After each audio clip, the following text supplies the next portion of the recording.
Allah. Okay.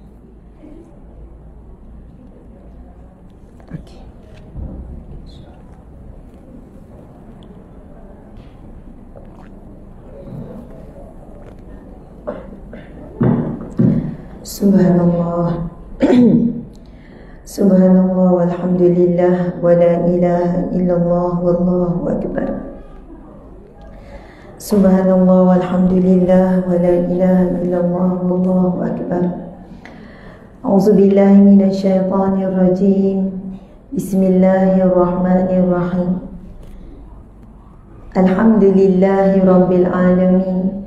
Wassalatu wassalamu ala asyrafil anbiya'i wal mursalin wa ala alihi wa sahbihi ajma'in. Segala pujian bagi Allah, Tuhan yang mentadbir sekalian alam. Salawat dan juga salam ke atas Nabi Muhammad sallallahu alaihi wasallam. Allahumma salli ala sayyidina Muhammad. Sama-sama ya kita salawat. Allahumma salli ala sayyidina Muhammad wa ala ali sayyidina Muhammad kama sallaita ala Ibrahim wa ala ali Ibrahim wa barik ala sayyidina Muhammad wa ala ali sayyidina Muhammad kama barakta ala Ibrahim wa ala ali Ibrahim fil alamin innaka Hamidum Majid. Itulah selawat yang paling sempurna, selawat yang paling afdal. Itu dijawab oleh Nabi sallallahu alaihi wasallam. Selawat yang kita baca di dalam at-tahiyyat, masya-Allah. Kalau kita baca selawat ni bukan semestinya dalam solat je, di luar solat pun kita boleh baca selawat ni. Walaupun kita baca 3 kali sebab panjang, boleh jadi yang lebih baik daripada selawat yang ringkas tapi banyak. Paling utama bab selawat, bab zikir, istighfar, apa saja, perlu dihadirkan hati, perlu khusyuk, perlu dalam keadaan kita sedar kita sedang berselawat dan sedar kita sedang memuji Allah. Kadang kita zikir, kita selawat, istighfar dalam keadaan ngantuk, dalam keadaan leka, dalam keadaan lalai, dalam keadaan dilagukan sahaja. Jadi zikir-zikir ni maksud dia apa? Sebut dan ingat. Maksud zikir ni bukan sebut je, bukan pada lidah. Zakara juga membawa maksud ingat. Sebut dan ingat. Sebut Allah, hati ingat Allah. Lidah selawat pada Nabi, hati dan akal fikiran ingat pada Nabi.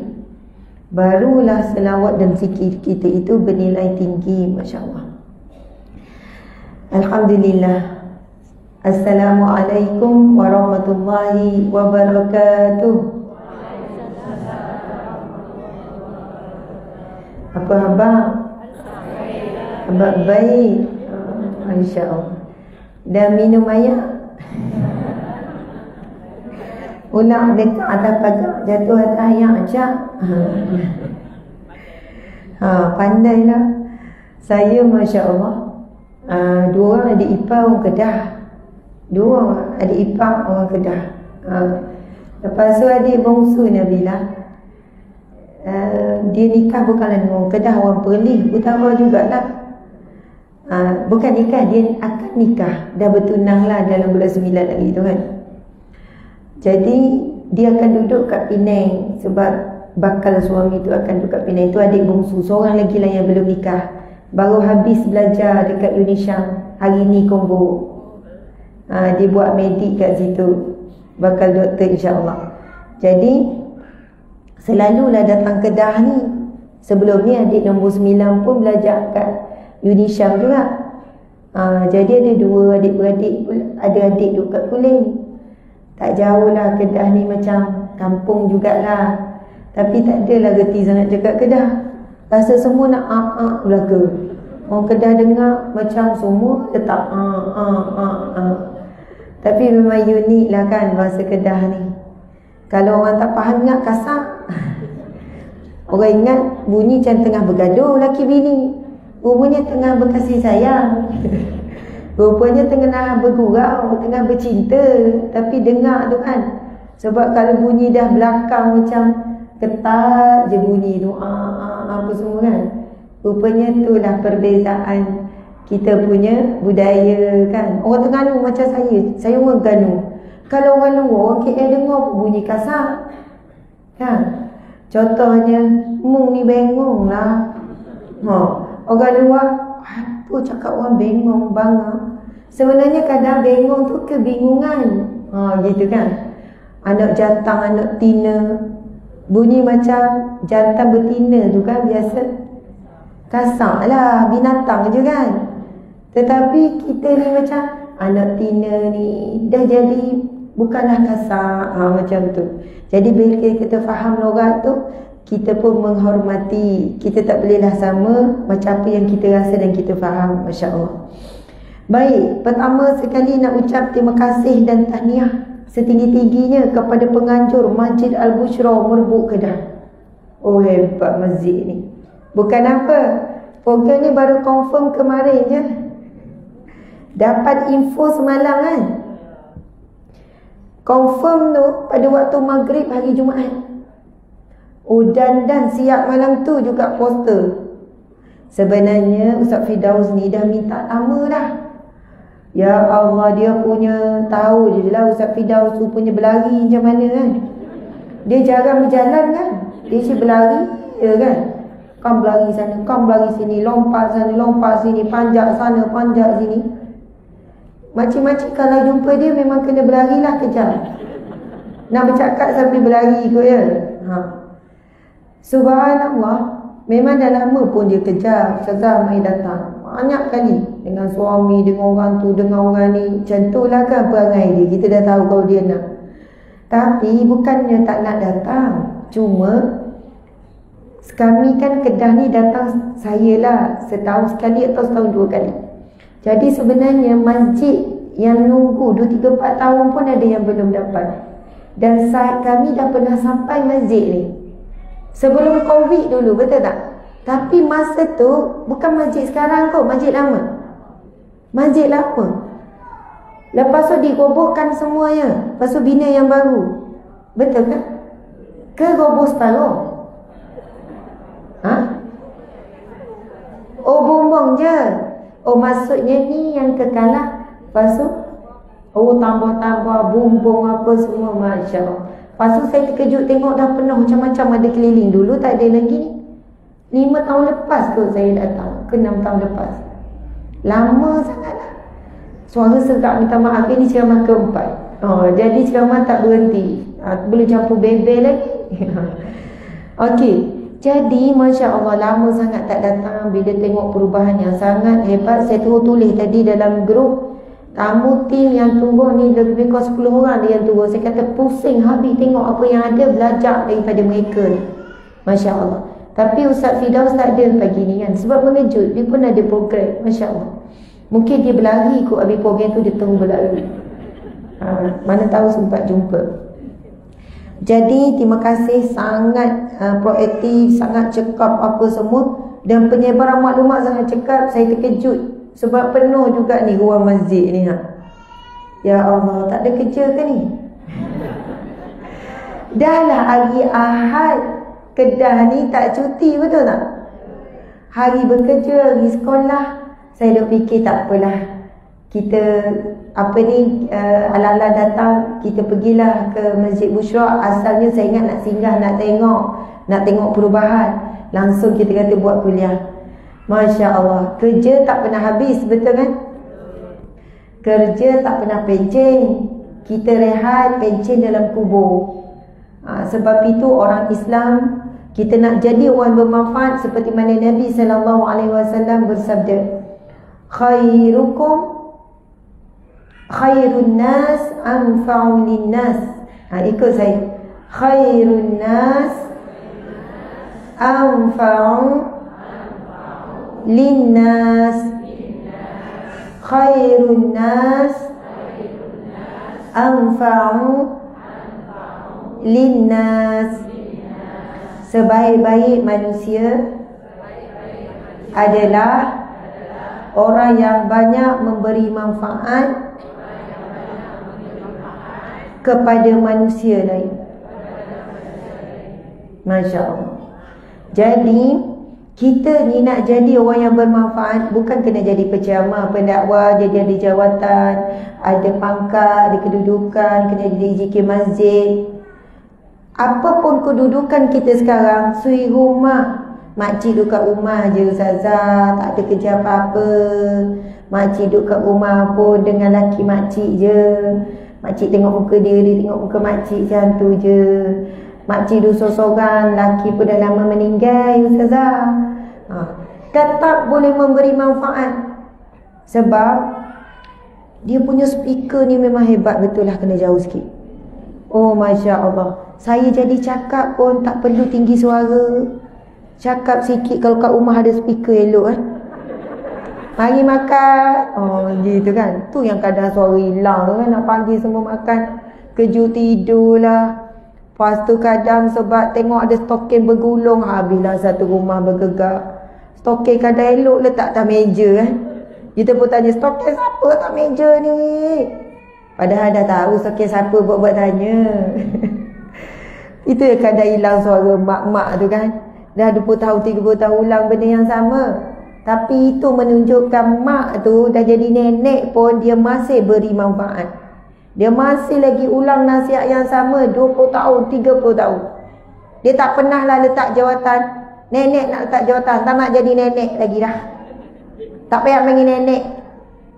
Susahlah. Wan ni, biasa orang Kedah, kalau nenek ni, Wan. Tok.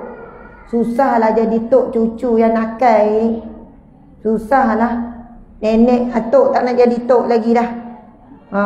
Nak letak jawatan jadi mak tak boleh. Nak letak jawatan jadi isteri, jadi ayah, jadi apa? Jadi suami, tak boleh.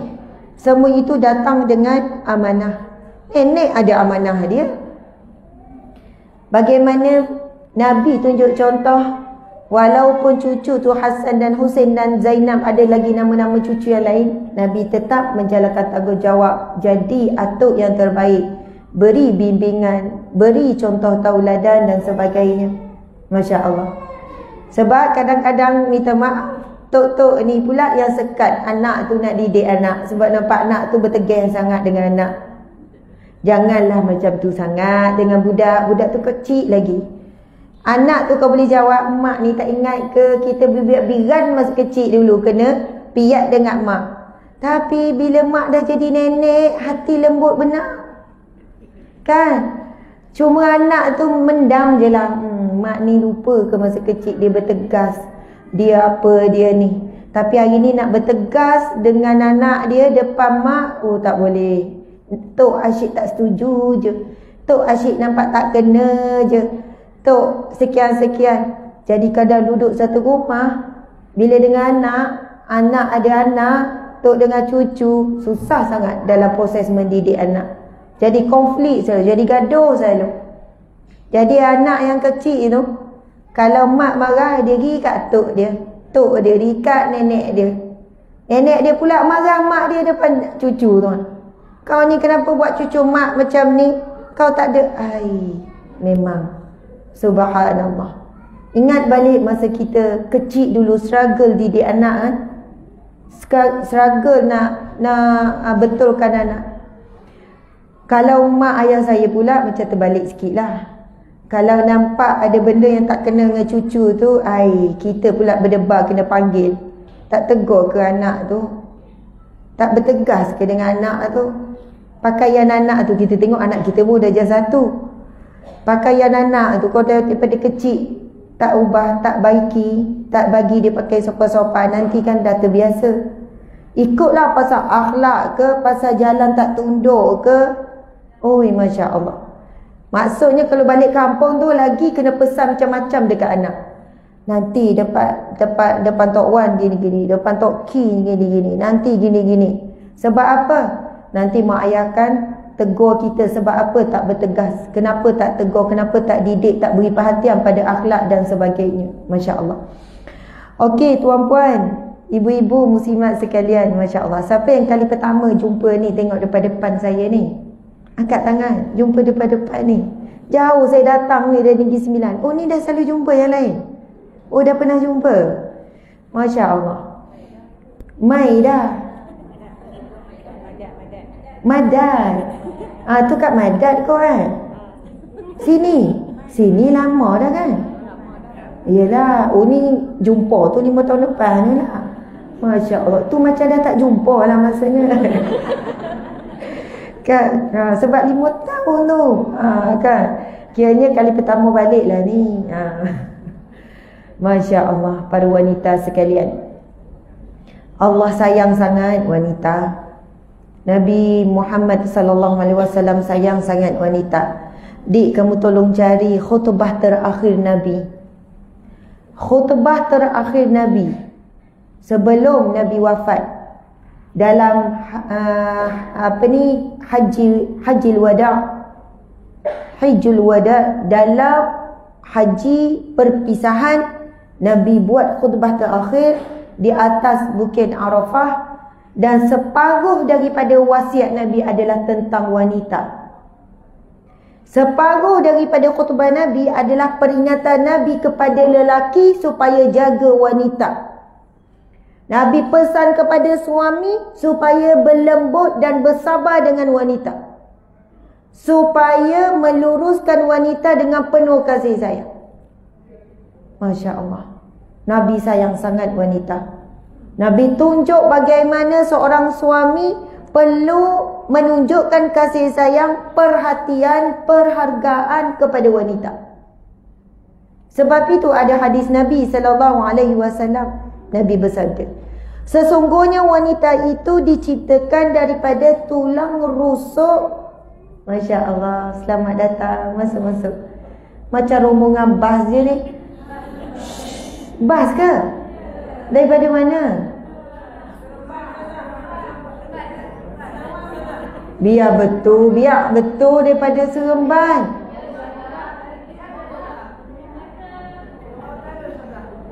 Lepas tu ni sebab tak dirancang kebetulan. Oh, dah pergi Madad, lepas tu datang sini. Masya Allah. Masuk. Okey, boleh rapat lagi tak? Sebab kalau kat luar nanti tak nampak. Sian. Rapat lagi. Masya Allah. Saya ke belakang lagi lah, dik.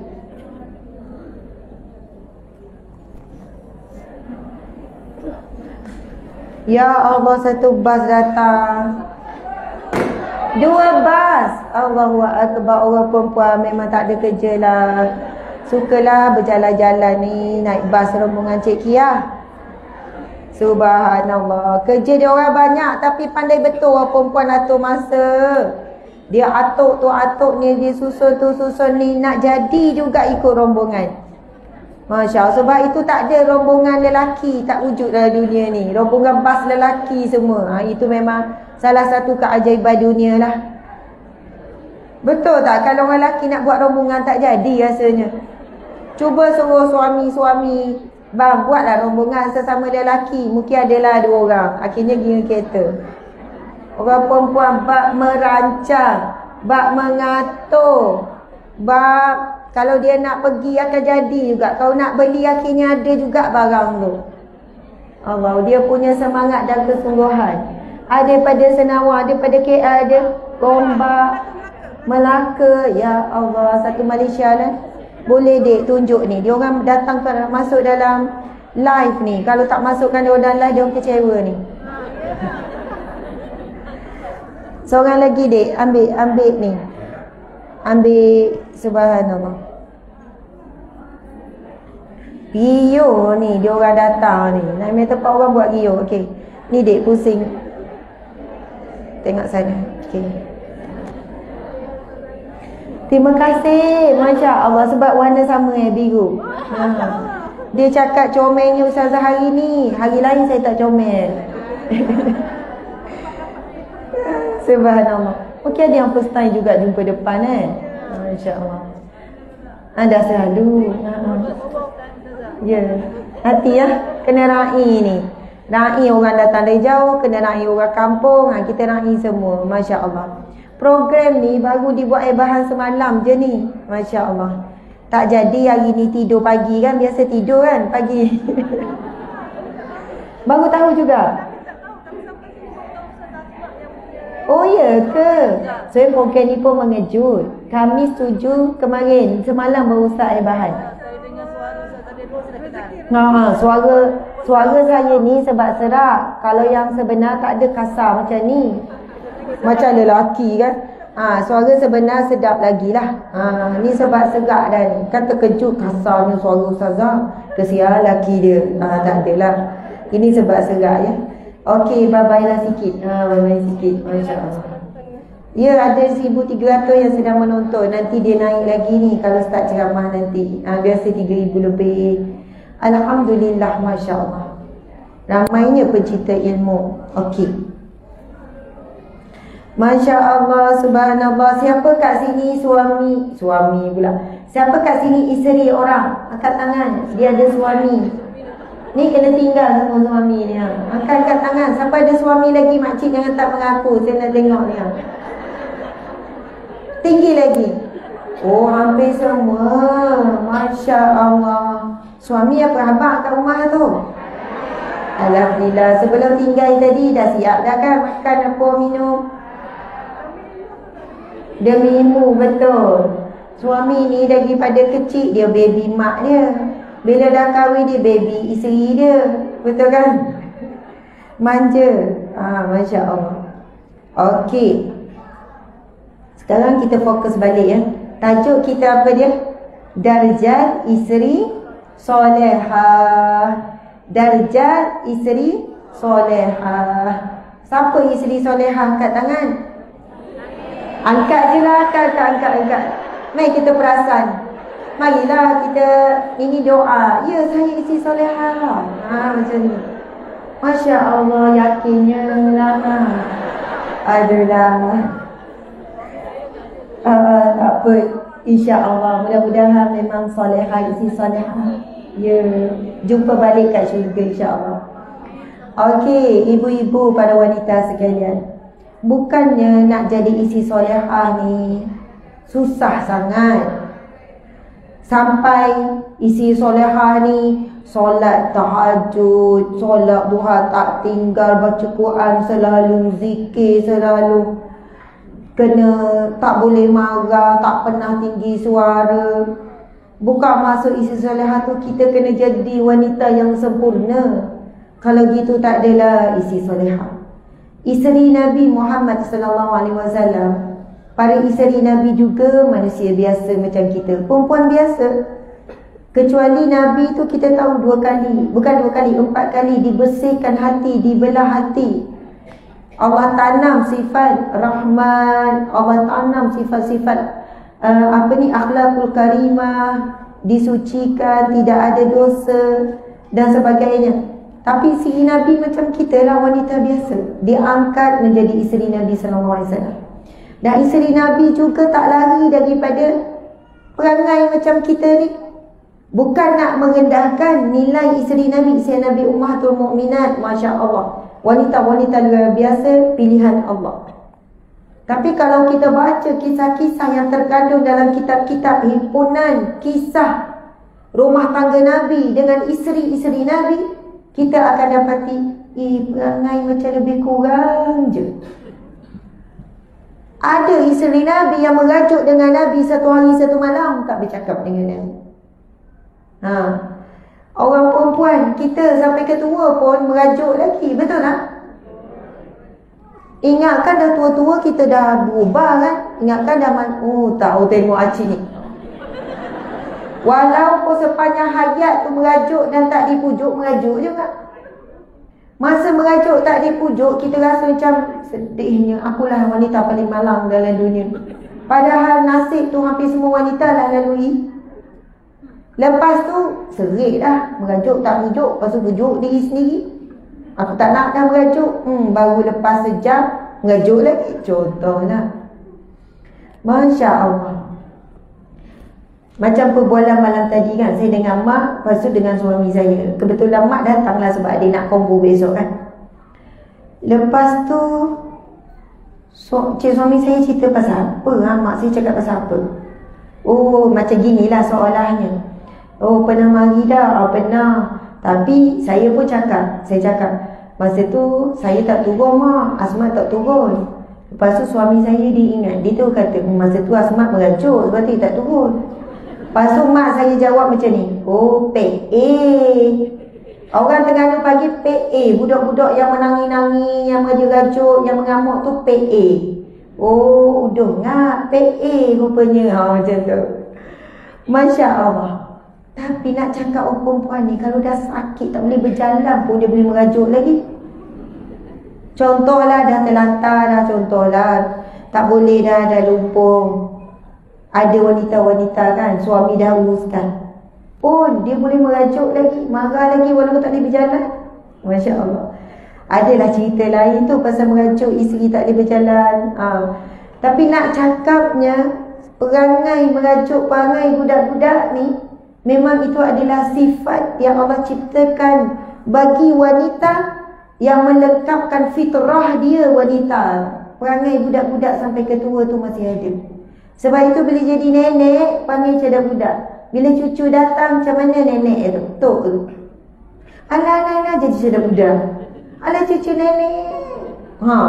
Dia punya goyang-goyang badan. Tengok atuk pula macam mana sambut cucu. Dah balik dah. Macam tu je. Gitu je, tak ada perasaan. Padahal dia gembira. Orang perempuan dengan body language, dengan memek muka, dengan suara, Masya Allah. Sebab apa? Wanita ni penuh dengan kasih sayang. Dia tunjuk kasih sayang. Kalau jumpa sama-sama umur 60-70, rakan sebaya jumpa, lama tak jumpa, macam mana cara? Peluk, lama tak jumpa macam tu Orang lelaki, saya tengok macam suami saya, jumpa kawan sekolah menengah, jumpa gitu je. Oh, apa khabar? Saya kata, kawan sekolah menengah dulu. Selalu jumpa, taklah lepas sekolah ni baru jumpa. Kenapa nampak macam tak excited pun? Faham tak? 10 tahun tak jumpa, 15 tahun tak jumpa, tak ada excited. Dia kata excited je, tapi tak nampak. Dia kontrol. Tapi nak cakap memang Allah ciptakan karakter berbeza. Orang lelaki kalau dia faham, suami-suami kalau faham, dia layan dia panggil isteri tu. Bukan dia paksa isteri tu. Dah tua berubah lah, tak payah nak goyang-goyang badan tu. Dah tua tak payah nak merajuk buruk sangat. Kadang dah tua umur 60-70 merajuk lagi suami tu. Kalau tak nak layan, jangan marah, biar je lah dia merajuk. Lepas tu nanti dia pujuk diri sendiri, sengih-sengih datang. Kalau nak makan, nak sesuatu. Masya Allah. Tuan-puan sekalian, kita pernah tak dengar kisah isteri Nabi pecahkan pinggan sebab nak marah? Pernah dengar kisah tu kan? Masya Allah. Kita pernah pecahkan pinggan sebab nak marah? Pernah. Hampas pinggan sampai pecah. Tak apa, rahsia masing-masing. Okey, Ustazah, saya bukan pecah sebab apa? Saya basuh pinggan bersemangat sampai pecah pinggan tu.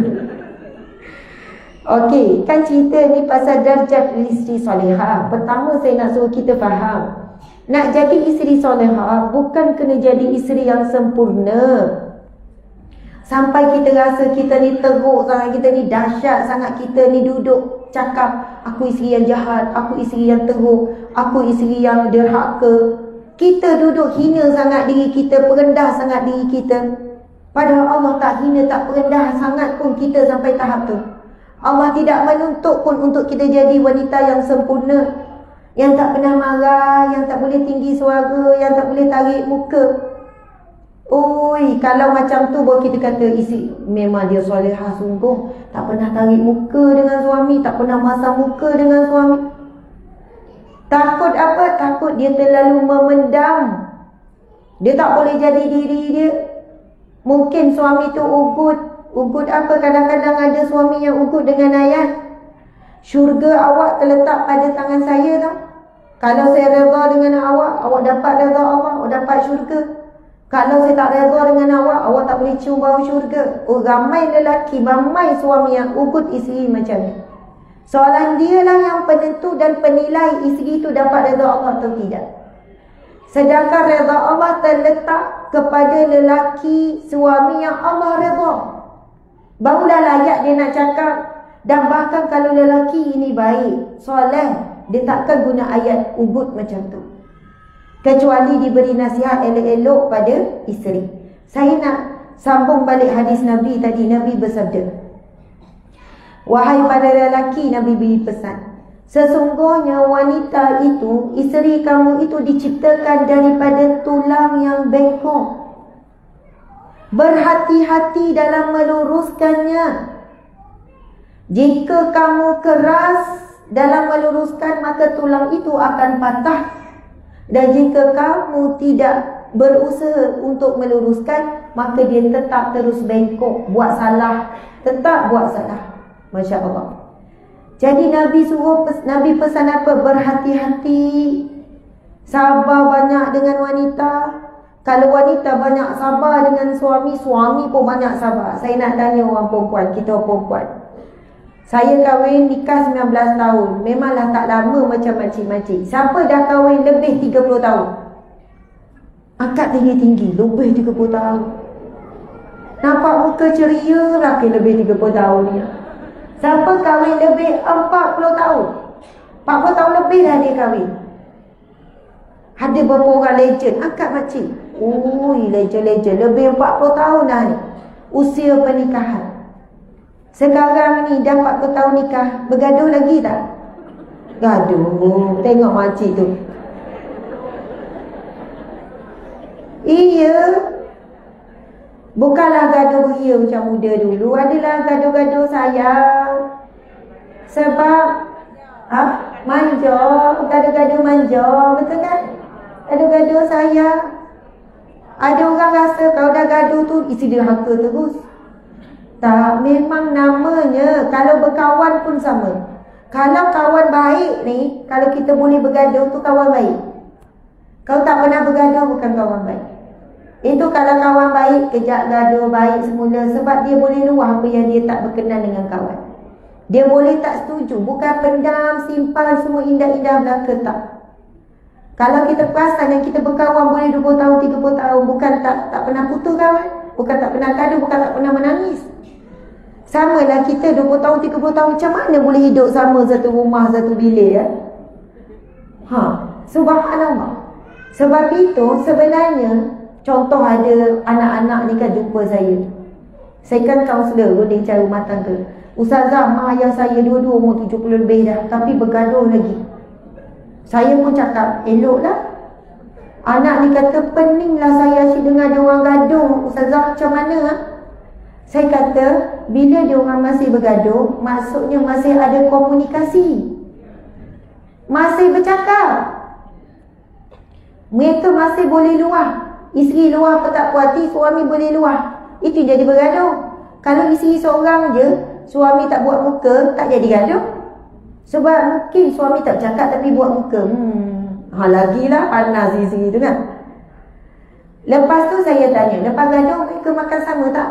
Itulah lepas gaduh makan sama. Lepas gaduh elok pula tidur sama. Saya cakap itulah bahasa cinta. Sebab orang muda sekarang dia tak faham. Ustazah, kami ni kahwin baru 5 tahun tapi asyik gaduh. Saya kata baguslah. Sebab apa? Kamu akan bergaduh sampai 40-50 tahun lagi. Maksud saya bagus tu, jangan anggap bila suami isteri bergaduh terus letak tak bahagia. Saya rasa saya tak bahagia lah kami asyik bergaduh. Bergaduh sebab apa? Bila saya luah dia jawab macam ni. Maksudnya ada komunikasi. Yang paling bahaya adalah silent dalam rumah tangga. Tak bercakap langsung dah. Tak pandang muka langsung dah. Tak tidur sama. Seminggu boleh tak bercakap. Kita kalau merajuk, mulut tu tak boleh tahan juga nak bercakap. Walaupun nekat tak nak bercakap. Tak ada akan bercakap juga. Bolehlah tahan. Tahan lapar lagi mudah lagi pada tahan cakap. Subhanallah. Jadi kita janganlah terlalu letakkan rumah tangga bahagia ni kena gini, isi soleh ni gini, suami soleh gini. Kita pun janganlah nak paksa suami tu, suami soleh bang, awak ni bila nak jadi suami soleh? Bangunlah tahajud bang, al-muk jangan tinggal, duha jangan tinggal. Dengar ceramah ustaz ni, dengar Ustaz Zafmat cakap macam ni, tahu tak gini.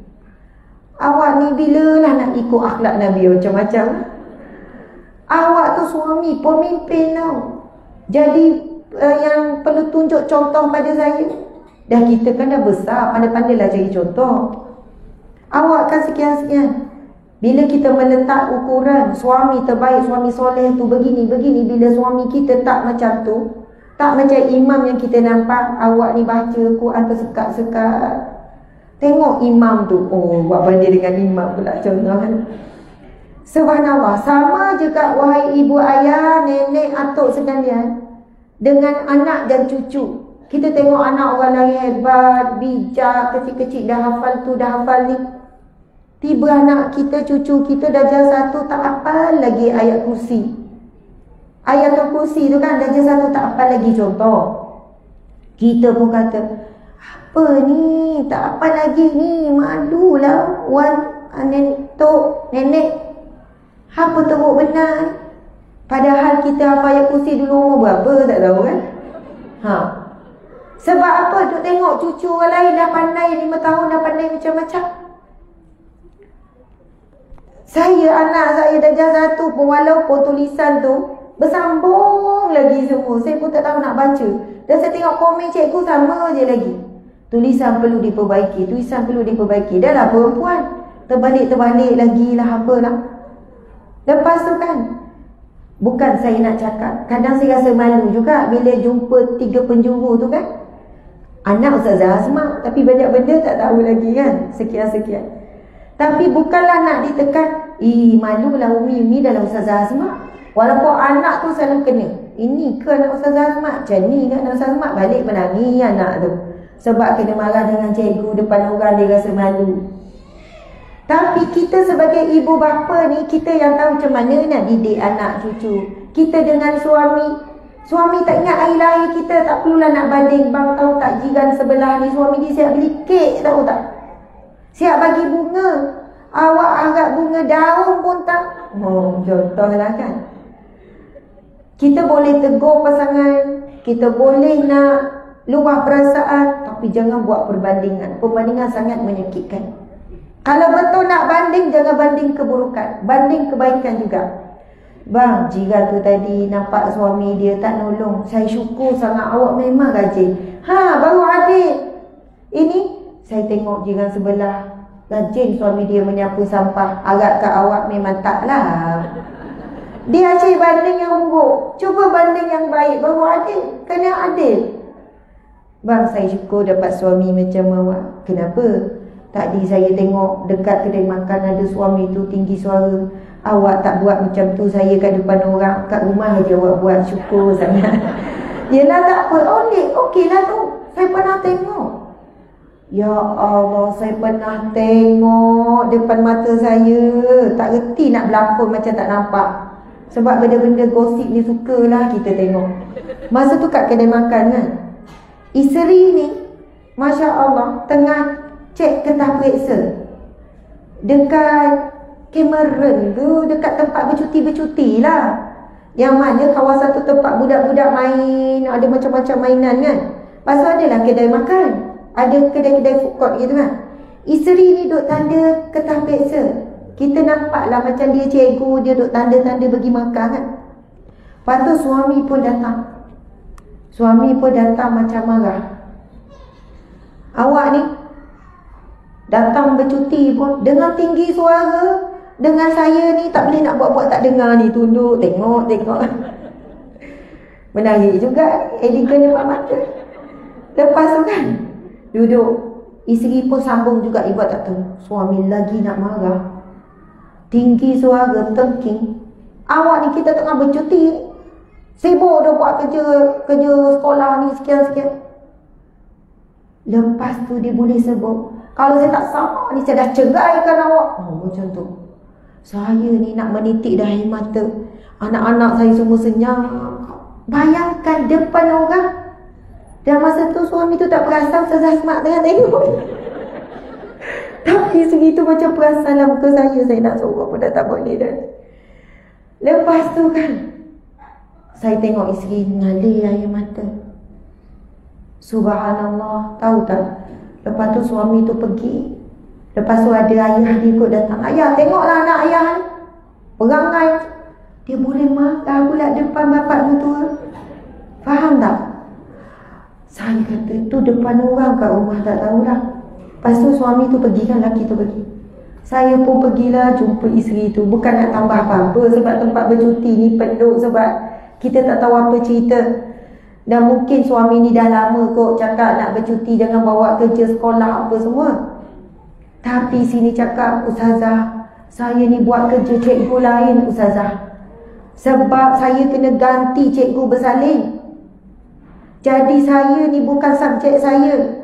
Saya dah cuba dah nak siapkan jawab peksa ni. Tapi saya dah cakap dekat suami awal-awal, saya boleh ikut nak pergi bercuti. Tapi saya terpaksa juga. Kena hantar. Sebenarnya tarikh akhir semalam. Nanti saya kena marah dengan guru besar. Saya kena marah dengan guru besar, dengan pentadbir, saya kena marah dengan suami. Siapa yang nak faham saya Ustazah? Allahu Akbar. Saya pun suami dah tunggu nak pergi bawa anak berjalan, peluk-peluk, doa, sabar. Tu je lah mampu. Tuan-puan sekalian, Masya Allah. Allahu Akbar. Sebab itu kalau kita lihat keburukan pada suami kita, lihat juga kebaikan. Kadang nampak buruk, bagi perempuan lain suami kita tu dah baik sangat dah tu. Dah untung sangat dah. Kita yang duduk sekali yang tak nampak keberuntungan tu. Saya nak tanya jugalah muslimat, mana lagi banyak sabar? Kita dengan suami ke suami dengan kita? Mana lagi banyak sabar? Siapa sokong? Isteri lagi banyak sabar, kata-kata. Okey. Siapa kata suami lagi banyak sabar dengan isteri? Okey. Dan paling ramai yang tak angkat tangan apa-apa, dia tak ada pendirian, tak ada pendapat. Ataupun yang tak angkat tangan tu dua-dua Ustazah sama je. Hakikat sebenar sama-sama sabar. Tak adanya kita nak guna ayat, awak tahu tak, saya banyak sabar dengan awak. Hidup saya dengan awak 30 tahun, 40 tahun sabar dia memanjang. Tak boleh juga kita cakap macam tu. Sebab yang banyak sebut pasal sabar tak sabar ni perempuan. Orang lelaki dia banyak diam, dia banyak menyimpan ataupun dia malah layan. Okey. Jadi saya nak baca ni khutbah terakhir Nabi SAW ketika peristiwa haji perpisahan, hajjul wada ataupun hajjul wada. Okey, saya baca ni hadis pesan terakhir.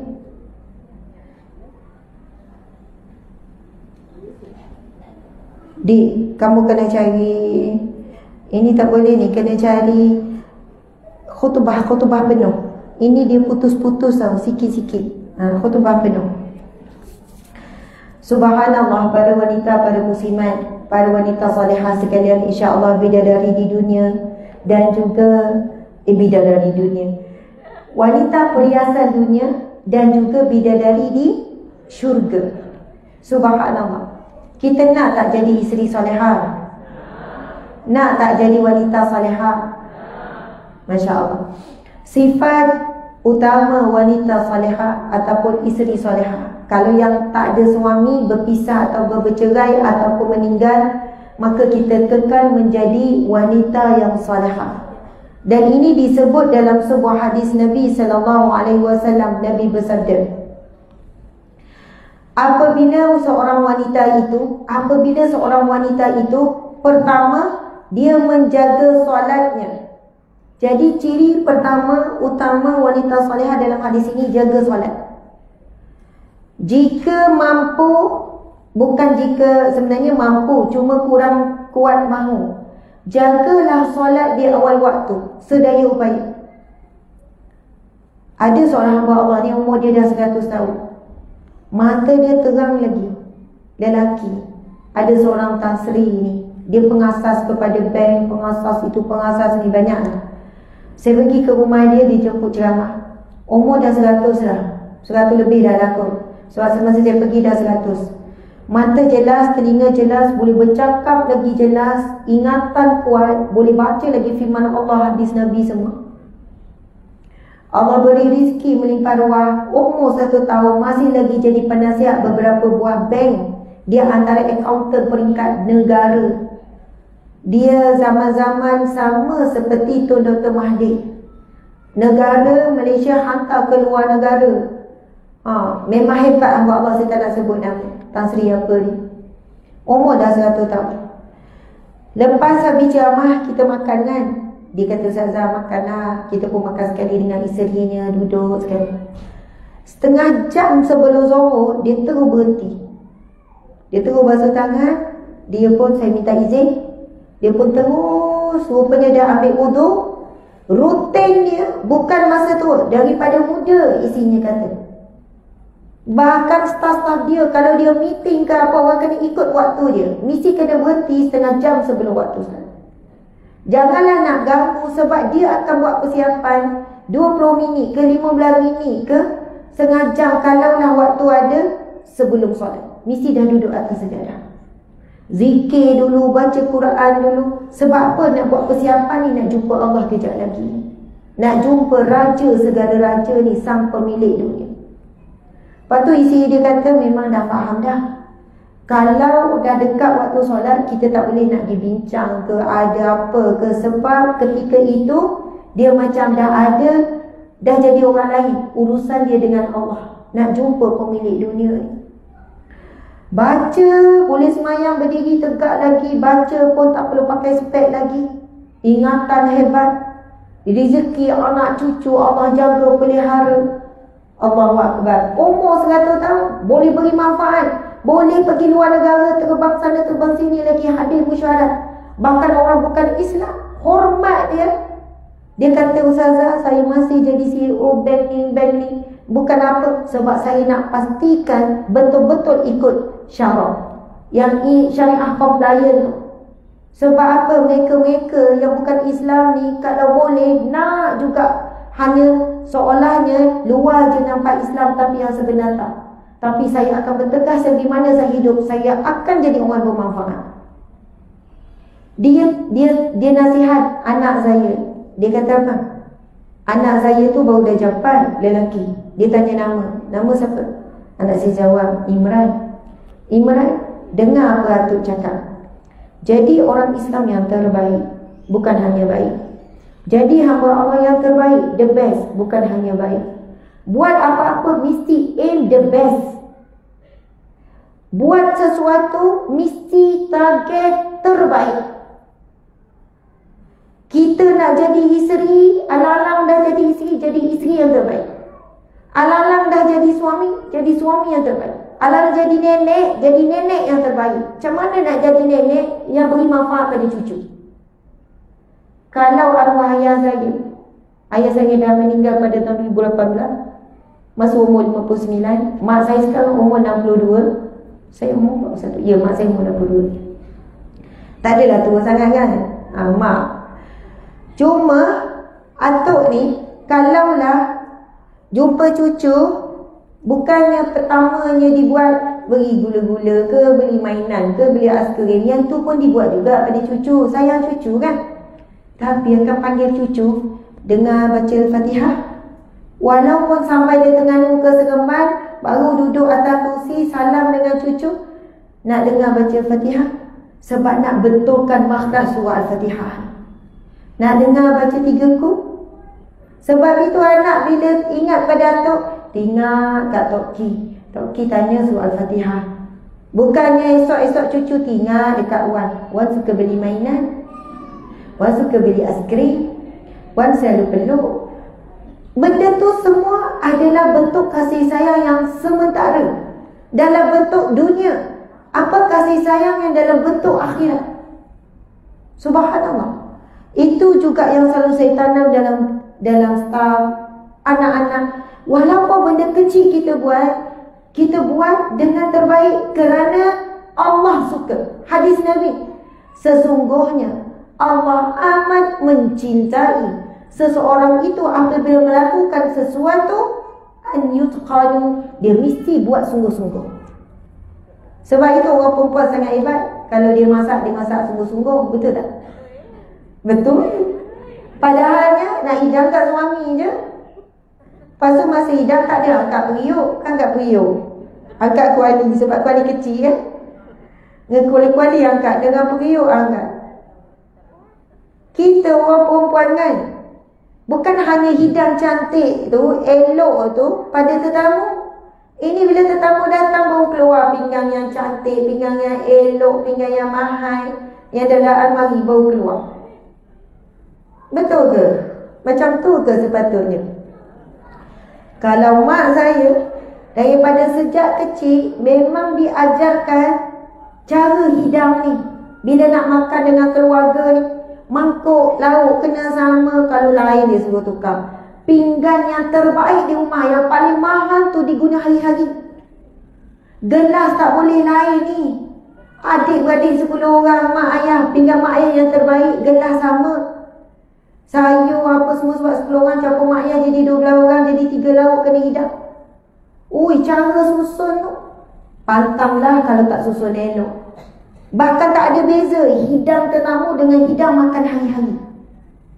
Sampailah bila saya kahwin nikah pun berialah. Maksudnya bukanlah habis masa banyak sangat, sebab dah biasa, kita akan biasa. Kalau nak guna set ni, guna set ni, nak guna set ni, set ni. Tapi tak adalah simpan, oh ini keluar masa tetamu je, tak. Yang terbaik itulah yang kita guna hari-hari.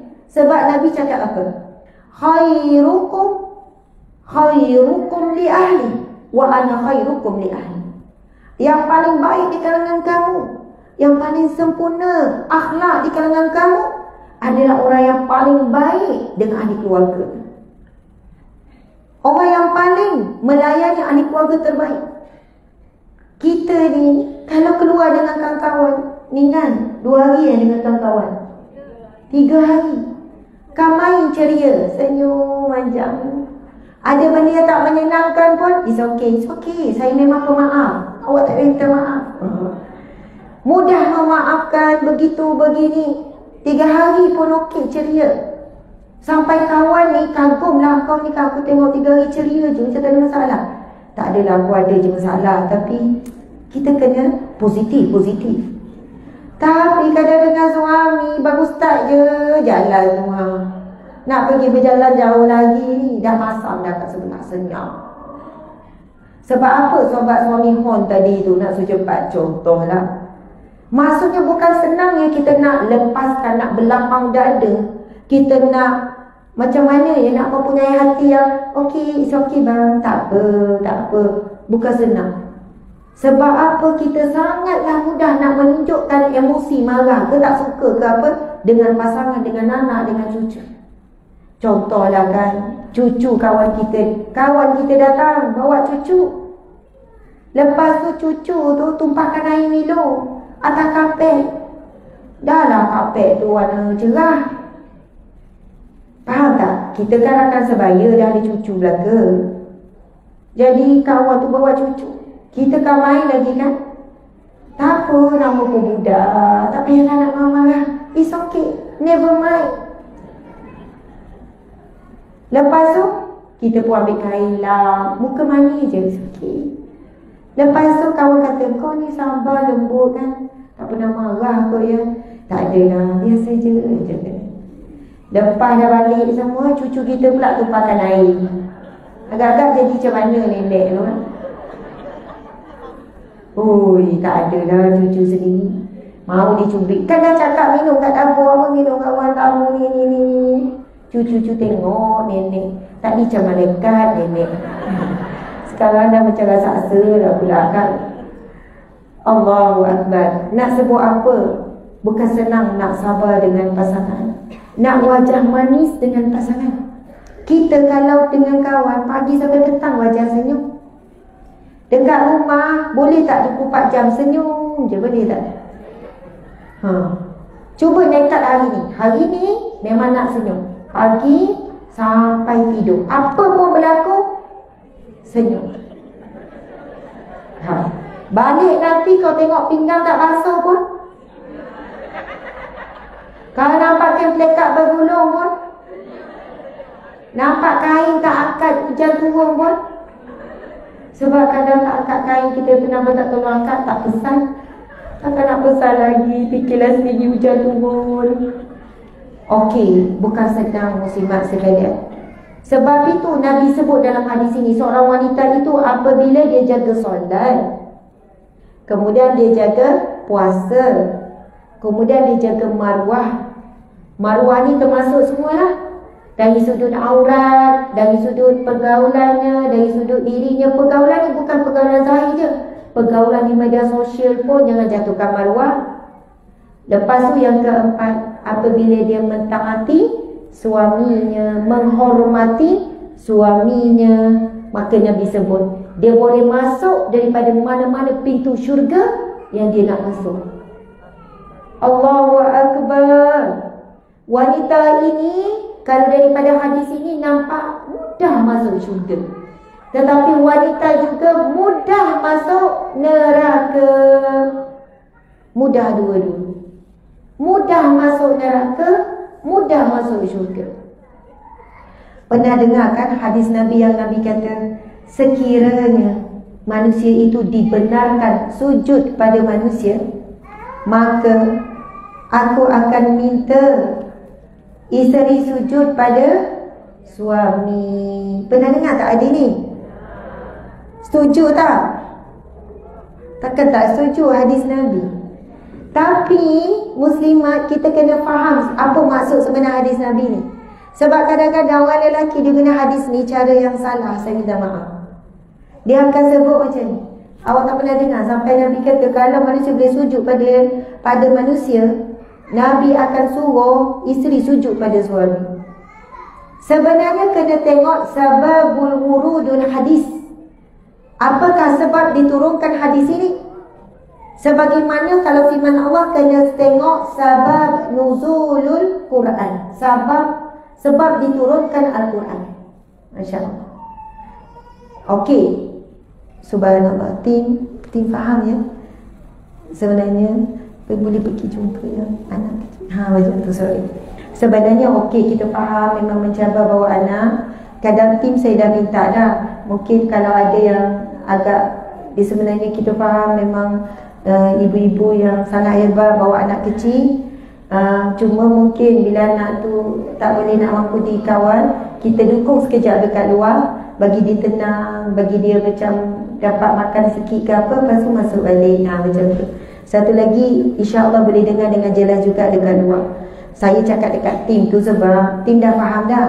Saya tak akan tegur terbuka. Saya akan minta tim tu pergi cakap, "Mai saya tolong tenangkan anak." Kadang tim tolong dukung anak kat luar macam tu lah. Tapi kadang tim pula macam tak perasan. Jadi minta maaf saya terpaksa sebut. Jadi tuan-puan sekalian, bukan apa kadang ceramah ni kita nak fokus pada poin tu jadi macam sedikit terganggu macam tu. Okey tuan-puan muslimin muslimat dimati Allah sekalian. Yang kecil hati pula ya, sebenarnya kita kagum dengan ibu-ibu macam ni. Bukan senang ya datang menuntut ilmu bawa anak.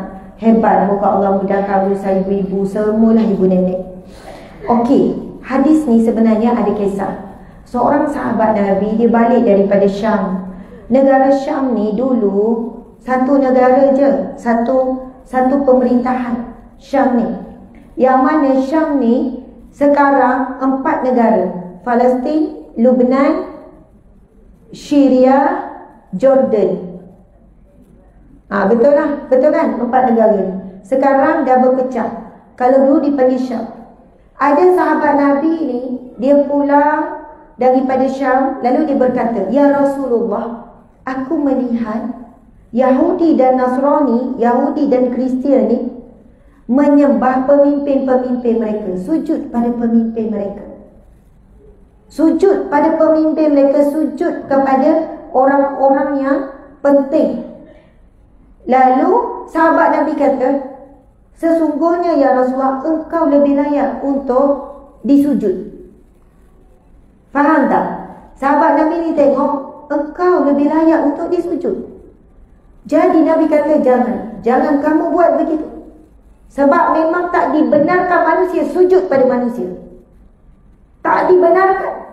Cuma Nabi sebut, sekiranya dibenarkan manusia sujud kepada manusia, maka aku mahu wanita ini, aku perintahkan wanita ini sujud pada suami. Bukan masuk sujud betul-betul. Tetapi sembahannya pada Allah, sujud sebagai tanda untuk memuliakan, menghormati atau mentaati. Jadi perkataan sujud di sini adalah bukan kerana menjadi hamba kepada suami, tidak. Jadi kita kena faham sebab apa Nabi sebut begitu. Sebab ketika itu manusia sujud kepada manusia lain, rakyat sujud kepada raja, rakyat sujud kepada pemerintah. Sebab itu mereka balik dan bagi tahu kepada Nabi, ya Rasulullah, aku lihat sekian-sekian. Sebab itu Nabi jawab macam tu. Subhanallah. Namun apa maksud sebenar? Nabi kata, aku meminta isteri untuk sujud kepada suami, membawa maksud. Nabi nak beri gambaran besarnya hak seorang suami terhadap isteri. Hak seorang suami terhadap isteri sangat besar. Sebab itu isteri dalam rumah tangga berusaha menunaikan hak suami, dan suami pula berusaha menunaikan tanggungjawab terhadap isteri. Dua-dua sama berat sebenarnya. Suami kena tunai tanggungjawab, isteri kena tunaikan hak kepada suami. Apa hak suami terhadap isteri? Apa hak suami terhadap kita? Suami boleh meminta kita buat dan kita kena taat selagi mana tidak melanggar syariat. Tapi boleh bincang dalam perkara yang bukan perkara wajib untuk dia suruh kita buat. Kita boleh bincang, kita boleh kata tak nak dalam perkara yang tidak wajib. Kita boleh cakap, saya letih, bukannya terus berdosa. Suami suruh buat Maggi pukul 2 pagi. Saya tak larat abang. Awak ni derhaka. Saya tak buat larangan, saya tak suruh buat benda yang teruk, suruh masak Maggi je. Bang, awak masaklah sendiri. Tak boleh terus letak isteri derhaka. Masya Allah. Jadi tuan-puan sekalian, muslimat sekalian, 4 perkara tu kita kena jaga. Solat, puasa, maruah. Kemudian yang keempat, siapa yang ada suami, siapa yang tak ada suami, dia berpindah kepada ibu ayah ataupun direct menjadi hamba Allah yang taat. Alhamdulillah. Okey, muslimin muslimat, saya nak baca ni. Mana? Tentang ayat. Subhanallah. Okey, yang berkaitan dengan khutbah terakhir Nabi SAW. Okey, kita dengar ni. Sebab apa? Khutbah terakhir ni adalah menjelaskan tentang bagaimana Rasulullah berpesan perihal wanita. Okey, bismillahirrahmanirrahim. Khutbah terakhir ini disampaikan pada 9 Zulhijjah tahun 10 Hijrah di lembah Uranah Gunung Arafah. Ia adalah khutbah perpisahan, khutbah terakhir sebelum Nabi wafat. Saya bacakan ni dan kita sama-sama hayati, menunjukkan betapa Nabi bimbangkan tentang wanita. Nabi pesan tentang wanita kepada para lelaki. Bismillahirrahmanirrahim. Wahai wanita, wahai manusia, dengarlah baik-baik apa yang hendak ku katakan. Aku tidak mengetahui apakah aku dapat bertemu lagi dengan kamu semua selepas tahun ini. Oleh itu, dengarkanlah dengan teliti kata-kataku ini, dan sampaikanlah ia kepada orang-orang yang tidak dapat hadir di sini pada hari ini. Bila kata tahun ke-10 Hijrah ni, tahun Nabi wafat ni. Wahai manusia, sebagaimana kamu menganggap bulan ini dan kota ini sebagai suci, maka anggaplah jiwa dan harta setiap Muslim sebagai amanah suci. Kembalikanlah harta yang diamanahkan kepada kamu kepada pemiliknya yang berhak. Janganlah kamu sakiti sesiapa pun agar orang lain tidak menyakiti kamu lagi. Ingatlah bahawa sesungguhnya kamu akan menemui Tuhan kamu dan Dia pasti membuat perhitungan di atas segala amalan kamu. Allah telah mengharamkan riba. Oleh itu, mulai saat ini segala urusan yang melibatkan riba hendaklah dibatalkan. Berwaspadalah terhadap syaitan demi keselamatan agama kamu. Dia telah berputus asa untuk menyesatkan kamu dalam perkara-perkara besar. Maka berjaga-jagalah supaya kamu tidak mengikutinya dalam perkara-perkara kecil. Wahai manusia, sebagaimana kamu mempunyai hak ke atas isteri kamu. Ini start. Nabi sentuh, Nabi beri peringatan pada suami. Wahai manusia, sebagaimana kamu mempunyai hak ke atas isteri kamu, mereka juga mempunyai hak ke atas kamu. Sekiranya mereka menyempurnakan hak mereka ke atas kamu, maka mereka juga berhak untuk diberi makan dan pakaian dalam suasana kasih sayang. Nabi sebut perkataan tu. Mereka berhak untuk mendapat makan, pakaian dalam suasana kasih sayang. Layanilah wanita-wanita kamu ataupun layanilah isteri kamu dengan baik dan berlemah lembutlah terhadap mereka, kerana sesungguhnya mereka adalah teman dan pembantu kamu yang setia. Dan hak kamu atas mereka ialah mereka sama sekali tidak boleh mengizinkan masuk orang yang kamu tidak suka ke dalam rumah kamu, dan mereka dilarang melakukan zina. Wahai manusia, dengarlah baik-baik kata-kataku ini. Sembahlah Allah, dirikanlah solat 5 kali sehari, berpuasalah di bulan Ramadan, dan tunaikanlah zakat dari harta kamu, dan kerjakanlah ibadah haji sekiranya kamu mampu. Ketahuilah bahawa setiap Muslim adalah saudara kepada Muslim yang lain. Kamu semua adalah sama. Tidak seorang pun yang lebih mulia dari yang lain, kecuali atas takwa dan amal soleh. Subhanallah. Kau nak baca ni, ada lagi sambungan.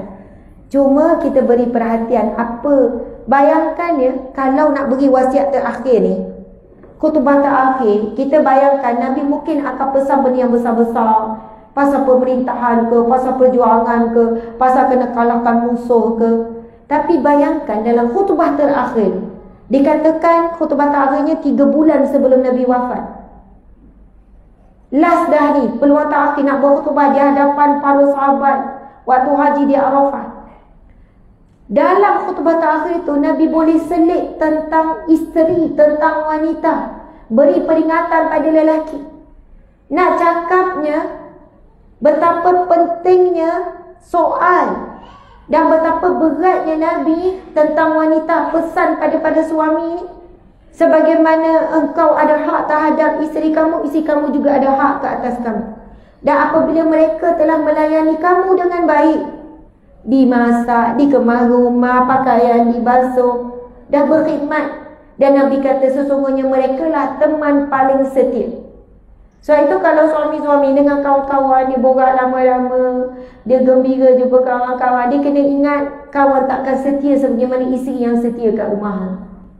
Masya Allah, kalau dia ingat pesan Nabi, dan ingatlah isteri kamu itulah teman kamu yang paling setia. Macam mana kamu busuk pun dia tak lari, mulut berbau pun dia tahannya, tidur berkerur pun dah 20 tahun, tahan je lah. Perangai macam mana, samalah kita, suami kita banyak tahan dengan kita, macam-macam perangai buruk kita, mereka lah juga teman setia. Kemudian Nabi pesan apa? Bila isteri dah buat tugas semua ni, maka mereka berhak mendapat tempat tinggal, makan, minum, pakaian dengan penuh kasih sayang. Subhanallah. Sebab itu kalau tengok cara Nabi layan isteri luar biasa, sabar Nabi dengan isteri luar biasa. Saya dapat tajuk ni kan, darjat seorang isteri solehah. Saya rasa orang lelaki kena buat tajuk darjat suami yang soleh. Ustaz-ustaz kena ceramah tajuk darjat suami soleh. Sebab apa? Sebab Nabi SAW ikon, contoh tauladan suami soleh. Bila suami, Nabi sebagai suami balik ke rumah, pulang sebagai Perdana Menteri ni, bukan orang biasa-biasa, kekasih Allah ni, Nabi jahit sendiri pakaian. Bukannya pakaian koyak, jahit pakaian sendiri yang nak dipakai. Jahit kasut yang koyak. Kalau fikir takkan isteri Nabi tak tolong, Nabi kan sibuk, Nabi kan penat, isteri kan ramai. Tapi Nabi nak tunjuk contoh pada umat. Nabi seorang ringan tulang, balik rumah bukannya minta untuk dilayan, tetapi tengok isi tengah uli gandum, pergi uli sama. Bila masuk ke rumah, cabut semua jawatan-jawatan di luar rumah ni, jadi isteri, jadi suami kepada isteri. Sebab itu Sayyidah Aisyah bila ditanya Rasulullah kat rumah macam mana, Rasulullah kat rumah macam mana, Aisyah jawab apa? Rasulullah di rumah berkhidmat untuk isteri. So itu perkataan khidmat bukan hanya digunakan isteri khidmat pada suami, suami juga khidmat pada isteri. Dua-dua kejar pahala dalam sebuah rumah tangga. Masya Allah. Okey, kita sebenarnya dah habis dah ni. Ada 2 minit lagi, 10.45 sampai 10.45 kan. Oh, timbas dah kena bergerak. Kesiannya. Duduklah sekejap kat sini ambil gambar meramai. Mana yang dapat? Dah lah jauh timbas. Duduk je. Buat aturan. Dek, tolong atur. Dah siap aturan, atur dengan perlahan. Kena belakang sikit. Atur. Lepas tu nanti kita ni. Bila dah selesai atur, tak, kita ambil gambar meramai. Tim, tolong atur tim. Kena belakang sikit. Kalau depan macam mana saya nak duduk? Okey. Sementara tu, sebab saya tak nak ganggu. Okey, kalau saya pergi seorang, okey. Macam ni, sebab kita nak hormati majlis, boleh tak duduk? Tik, tolong kontrol. Macam ni, duduk kat bawah tu. Nanti saya pergi duduk sama. Macam tu. Okey. So kita nak hormati majlis, nanti dah siap saya akan duduk. Okey. Masya Allah. Okey, sebenarnya saya nak buka soal jawab. Mungkin nak tanya soalan. Boleh tulis, boleh angkat tangan. Mungkin apa sajalah umum, boleh tanya soalan. Okey. Nanti settle belakang tu tak settle lagi, nanti saya akan duduk. Jangan risau. Okey. Boleh. Sini boleh ajar perempuan. Masya Allah. Saya rasa tak apa dah tu. Yang berdiri tu dah nampak dah. Okey, dah berdiri. Saya duduk je. Tak apa sebab rombongan bas nak gerak. Saya ambil gambar dia orang je.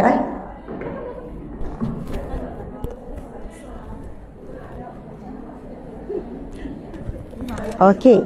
Jadi saya duduk sini ya. Tak apa. Okey. Tak apa. Tak apa. Okey. Jom ambil gambar. Okey.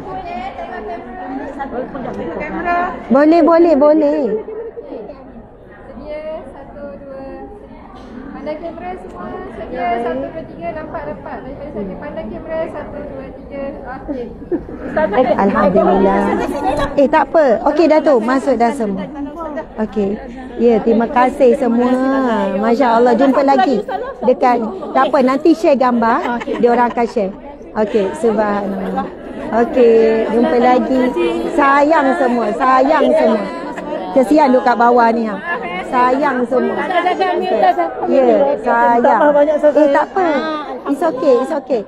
Masya Allah. Ya, sama jalan.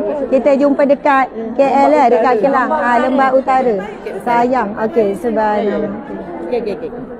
Okey, subhanallah. Okey. Jumpa lagi ya semua. Tak apa, tunjuk je saya dengan dia. Okey. Ya, okey. Tak apa ya, sebab oh Masya Allah, tahniah ya, terbaik. Anjurkan program sangat baik. Okey. Okey. Jumpa lagi ya. Okey. Allah selamat. Ya, selamat. Ya, insya-Allah jumpa lagi. Okey, subhanallah. Okey.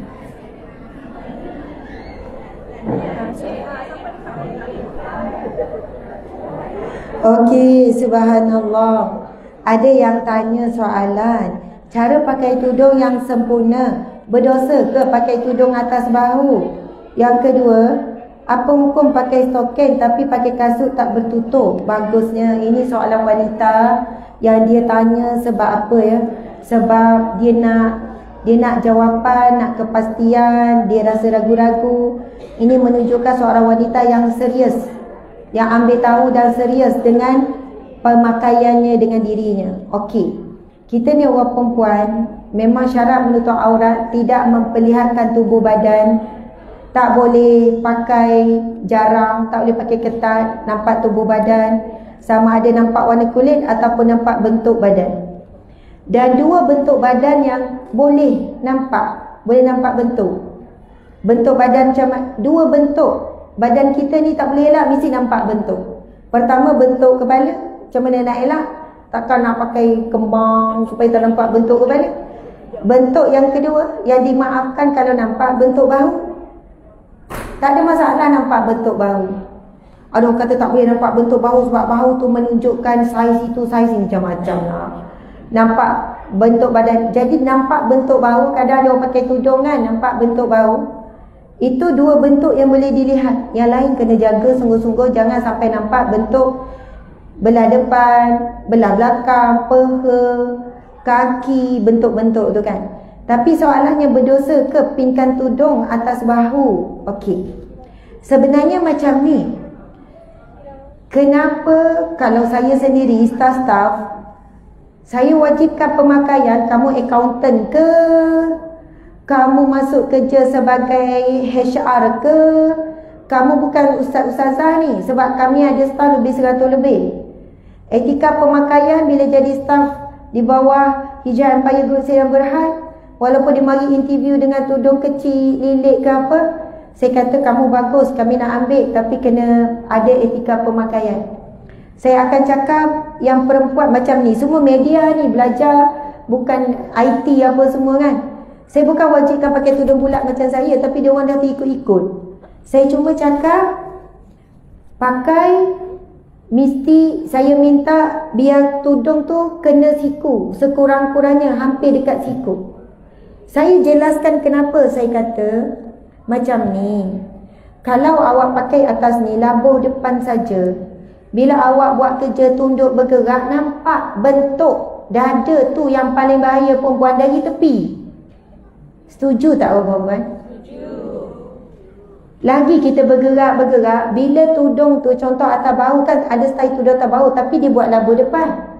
Tapi nampak tak sebenarnya bentuk buah-buahan tu? Nampak? Apa tak nampak? Kalau dah bergerak, angin datang, tapi sekurang-kurangnya kalau labuh sikit, angin datang, kiri kanan dia masih terkawal, masih terselindung. Itu saya cakap tu serang tak berapik. Bukan sebab tak boleh nampak bentuk bahu, sebab nak jaga bahagian yang paling tinggi risiko untuk menaikkan syahwat. Pada batang tubuh perempuan, paling tinggi menaikkan syahwat lelaki bila memandang bahagian atas depan. Betul tak? Yang kedua, bahagian belakang, bawah, bentuk belakang. Sebab itu kadang saya kata kalau awak tak boleh pakai baju longgar, awak pakai tudung labuh, kalau boleh cover sikit bahagian belakang tu. Tapi kalau awak tak boleh nak pakai tudung labuh, awak pakai baju longgar. Memang tak jamin. Ada yang kata, alah kalau pakai baju longgar, angin datang nampak juga. Sekurang-kurangnya boleh tarik. Saya pun kalau jalan pakai jubah, angin datang berbentuk gak perut, tapi kita boleh tarik sikit cover. Tapi kalau pakai seluar nak tarik macam mana? Angin tak datang pun nampak bentuk perut tu, nampak bentuk betis tu. Selain daripada tu, berusahalah, mungkin kita tak biasa pakai tudung labuh, mungkin tak biasa sekian-sekian. Mungkin ada yang kata saya nak cuba. Sebenarnya kalau pakai tudung bawah tu, bawah sikit ni pun dah cover dah bagi saya. Dia pakai bawah sikit kan, InsyaAllah dah cover sikit. Cuma kalau pakai betul-betul atas ni, saya rasa memang nampak dah tutup aurat. Cuma kalau dia aktif, dia bergerak, dia akan menampakkan di sebelah sisi kiri dan kanan. Itulah sedikit penjelasan. Wanita, kalau kita rasa ini dalam bab maruah, bab maruah memang nampak macam susah, tapi kalau kita dah biasa, ia memudahkan. Ada seorang arkitek ni, dia kata, Ustazah, masa Ustazah cakap pasal tudung labuh, saya antara yang saya rasa benci dekat Ustazah. Saya dah lah kerja arkitek. Ustazah cakap perempuan kena pakai, pastikan tudung tu labuh sikit, tutup. Saya nak buat kerja macam mana? Saya arkitek. Saya kena lukis plan, saya turun site, saya kena itu ini, kerja saya lasak. Tapi Ustazah satu hari, saya cuba pakai labuh. Saya tutup betul, saya pakai labuh. Dia pakai tudung bawah, dia tutup separuh bahu, labuh, bukannya macam biasa kalau tak dipakai ni je. Dia kata, Ustazah, rupanya kerja saya jauh lebih mudah. Saya lebih fokus. Saya lagi bebas bergerak. Walaupun mula-mula saya nak terima sebab saya benci Ustazah. Saya rasa melampau, saya rasa Ustazah keras, Ustazah berlebihan. Rupanya bila saya pakai labuh macam tu, yang lelaki pun dia jaga batas dengan saya, tak bergurau macam dulu. Kalau dulu boleh tepuk-tepuk tampar je bahu saya, sekarang tak ada. Pakaian tu menaikkan nilai dan maruah kita. Pakaian tu membuatkan orang rasa hormat dengan kita. Ada gap. Lepas tu dia kata, saya nak panjat pun kalau dulu kan, tarik-tarik juga, kontrol. Tapi sekarang bila tudung dah labuh, saya lagi bebas, saya nak bergerak, saya lagi aktif, sebab saya yakin bahawa dalam situasi apa pun aurat saya masih terjaga. Mana yang tetap terlihat bila angin datang, semua tu dimaafkan. Ini angin tak ada pun terlihat, macam mana? Yang tak sengaja angin datang, kita bergerak, nampak juga bentuk yang tak boleh dikawal. Ada orang kata, ustazah, saya memang nak macam mana? Saiz tu Allah bagi besar, minta maaf yang saya sebut, saya pakai tudung macam mana labuh tetap nampak, dimaafkan kalau dah usaha. Tapi kalau tak usaha, tak jaga, sebab apa? Ada tudung kalau layer-layer dia jadi tak nampak, betul tak? Bila kosong jadi nampak. Jadi bila layer-layer tu, sebab saya ni saya pakai tudung layer-layer ni bukan nak berhias ustazah, sebab nak cover sikit. Ada tu ustazah saya pakai tudung bunga, sebab tudung bunga tak nampak sikit. Saya tak boleh pakai kain ni. Dia usaha. Subhanallah, alhamdulillah. Okey. Soalan kedua, apa hukum pakai stokin tapi tak pakai kasut, tak bertutup? Tak ada masalah.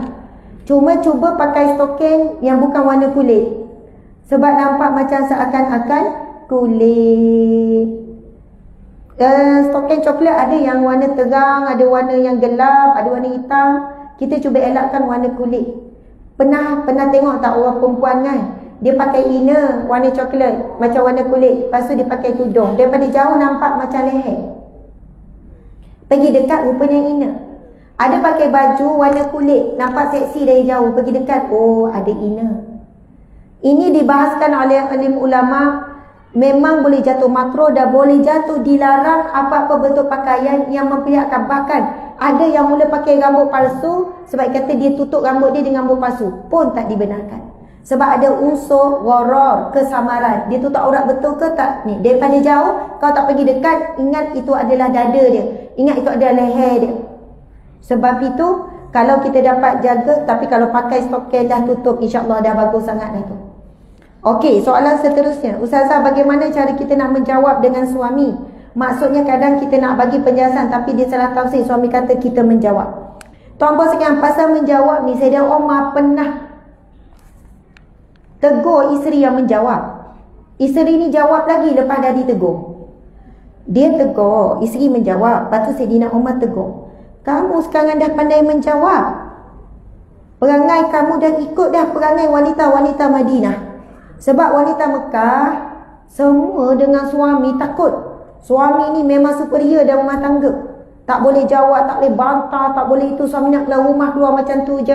Itu akhlak yang Nabi betulkan selepas Islam datang. Bila pindah Madinah, budaya masyarakat Madinah terbalik. Budayanya suami kalau nak keluar rumah, bagi tahu isteri, minta dengan isteri, hormat isteri, lembut dengan isteri.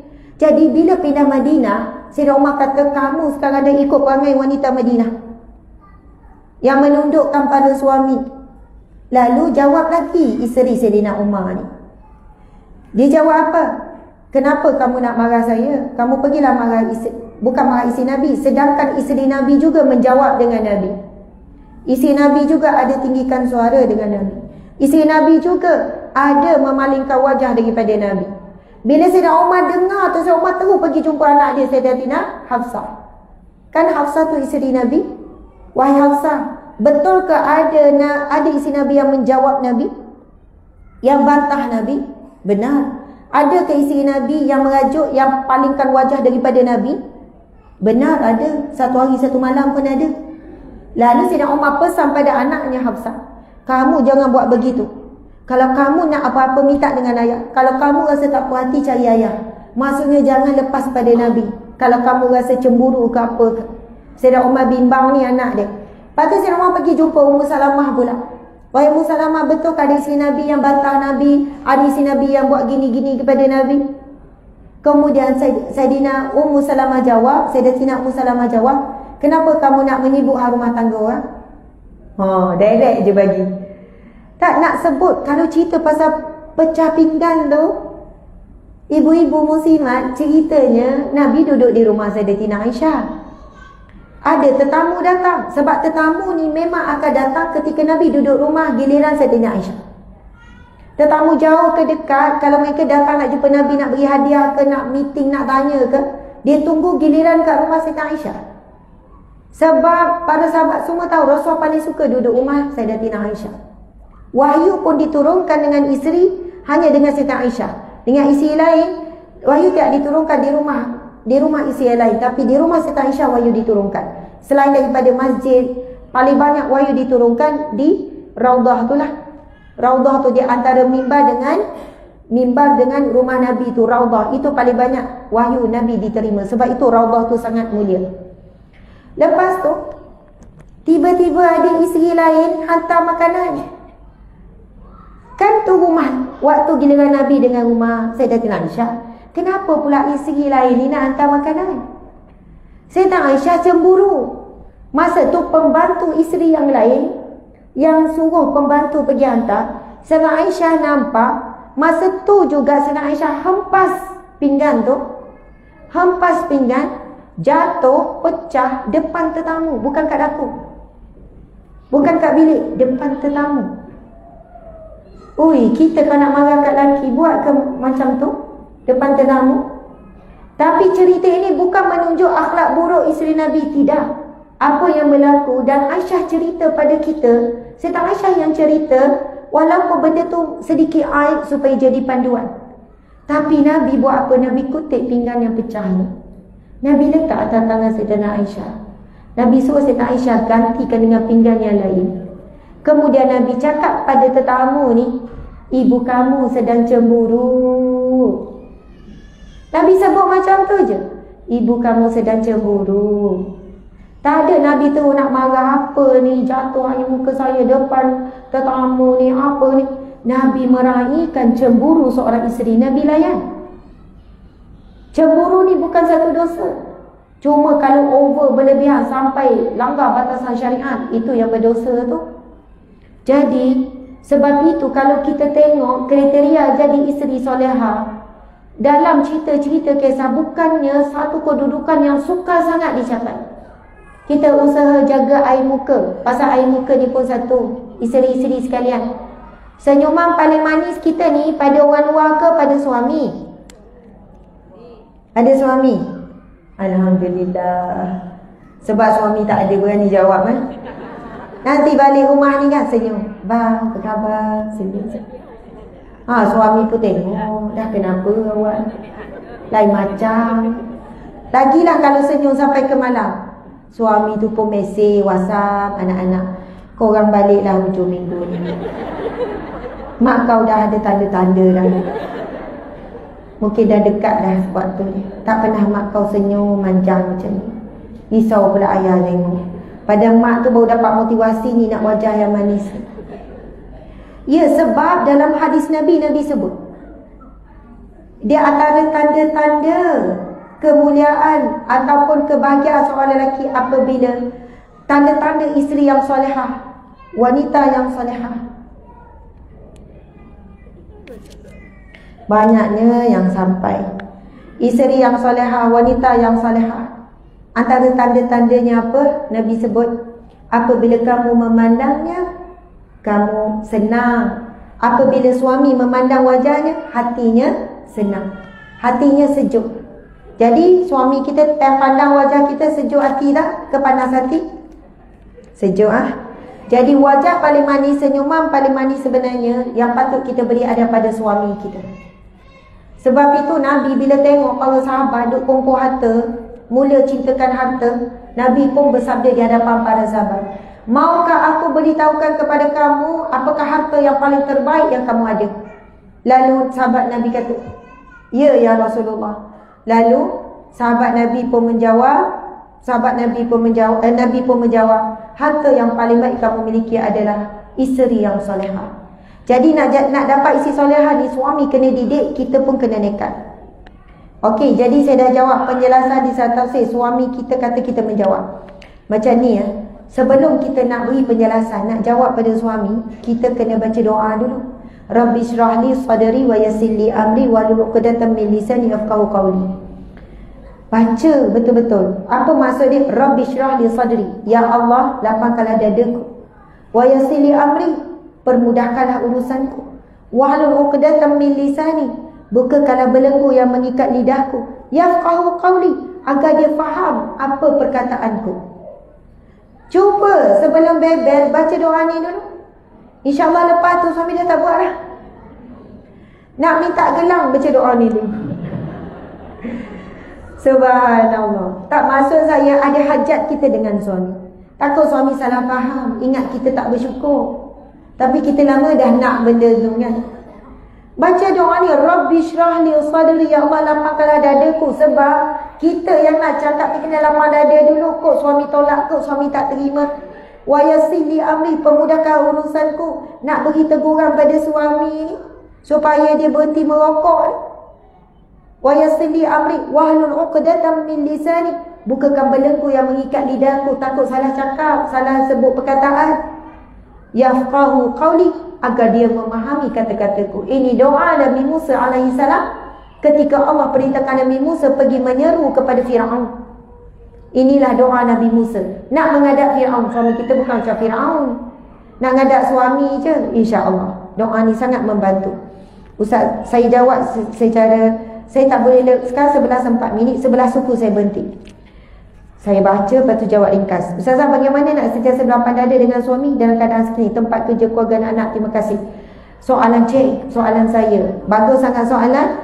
Banyakkan, subhanallah, muslimat sekalian, amalan yang paling, nak kata, bukan paling, semua ada kelebihan fadilat.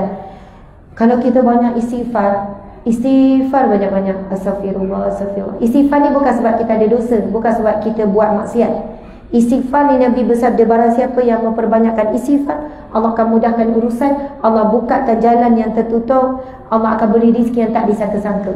Dalam surah An-Nur Allah berfirman, apabila kamu beristighfar, pertama Allah akan berikan pengampunan, kedua Allah akan berikan kekayaan, yang ketiga Allah turunkan hujan yang lebat, rezeki yang tak pernah putus, yang keempat Allah berikan anak pinak yang ramai, yang baik-baik, yang keenam Allah beri kebun-kebun, yang kelima, yang keenam Allah berikan sungai yang mengalir, maksudnya rezeki yang tak pernah putus.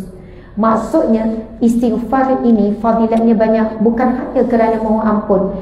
Seorang wanita yang banyak istighfar, astagfirullah, astagfirullah, astagfirullah, ataupun amalan zikir la ilaha illallah. Apa aku wanita yang banyak zikir, bukan banyak fikir. Sebab kita orang perempuan banyak fikir, lepas tu overthinking, fikir lebih-lebih pula. Dan cuba kita ubah banyak zikir. Bila banyak zikir, suami balik lambat, WhatsApp tak balas. Bila banyak fikir, dia jumpa siapa ni, dia buat apa ni, itu yang balik tu jadi lain macam perangai lah. Banyak zikir, subhanallah, Allah akan buat perubahan, Allah akan tunjukkan perubahan yang besar. Walaupun suami tak berubah, kita yang berubah. Kita lebih tenang, kita lebih kuat, lama-lama suami akan berubah, insya-Allah.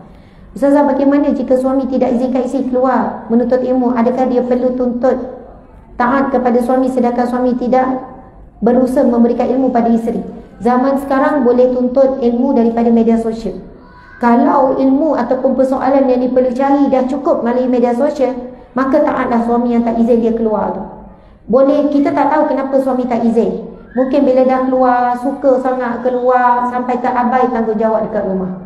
Keluar sampai tak masak, keluar sampai saya tak nak bahas pasal hari ni tak apalah, sekali-sekala kan kesalahan kat suami. Masya Allah. Tapi ada yang memang sebab keluar hari-hari sampai balik rumah dah penat, tak layan suami, buat muka dengan suami. Bila suami tegur, awak nak keluar hari-hari dah pergi kuliah ni, awak ni segi kuliah bukan pergi buat maksiat. Nak tunggu awak pergi, awak dah pergi, syukurlah saya pergi, awak pun dapat pahala. Oh, kau main lagi. Dah awak lama tak masak. Masak bukan tugas saya, tugas awak kan suami. Sediakan. Oh, kau main. Itulah bahayanya tu. Bukan bincang pasal siapa yang wajib masak ni. Akhlak sekarang. Akhlak, cara bercakap, cara menjelaskan. Allahu Akbar. Jadi kalau suami tak izin sekarang ni kan, banyak masalah fik ke apa persoalan, kita search boleh jawapan. Ustaz ni ada jawab, Ustazah ni ada jawab. Jadi mungkin selepas dah seminggu tak keluar, 2 minggu tak keluar, akhirnya suami pula yang suruh bila nampak isteri ni taat. Kadang orang lelaki ni, dia nak rasa ditaati dan dihormati. Bila dia dah dapat hak dia, dia pula yang suruh. Pergilah awak nak pergi, saya hantar. Macam tu lah. Betul tak? Tapi bila nampak isteri dia keras, dia pun keras. Orang lelaki ada ego, perempuan ada emo. Bila dah emosi, keluarlah macam-macam perkataan yang tak sepatutnya.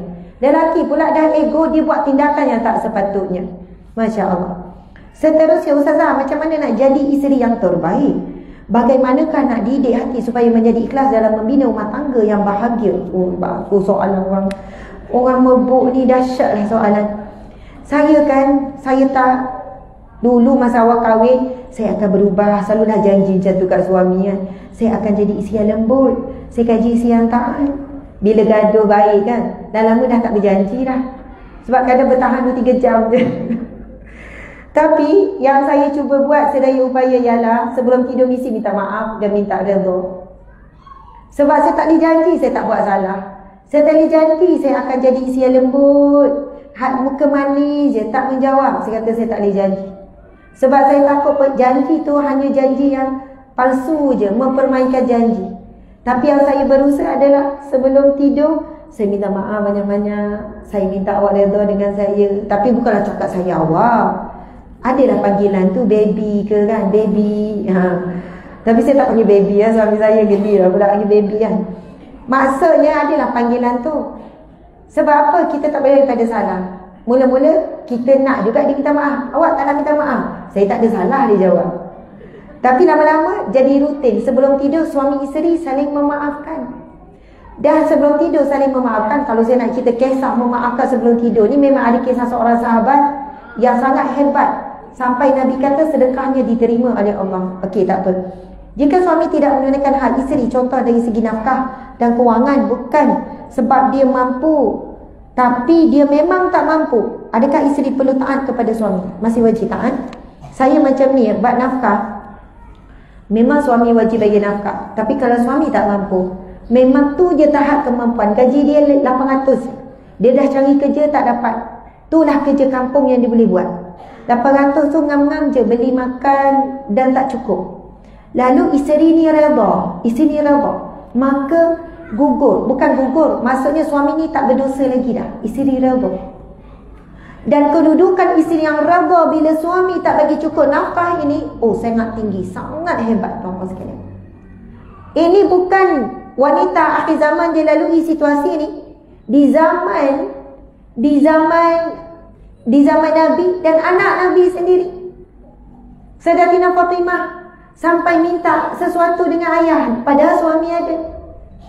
Sebab apa? Sayyidina Ali sibuk pergi dakwah, sibuk pergi perang, sibuk ni. Sayyidina Ali tak boleh nak bagi tumpuan untuk menjaga ekonomi rumah tangga. Dan Sayyidatina Fatimah redha. Tapi satu ketika Sayyidatina Fatimah perlu sangat pembantu, dah tak larat dah, pergi minta dengan ayah, bukan minta dengan suami. Suami pun tak ada kat rumah nak membantu.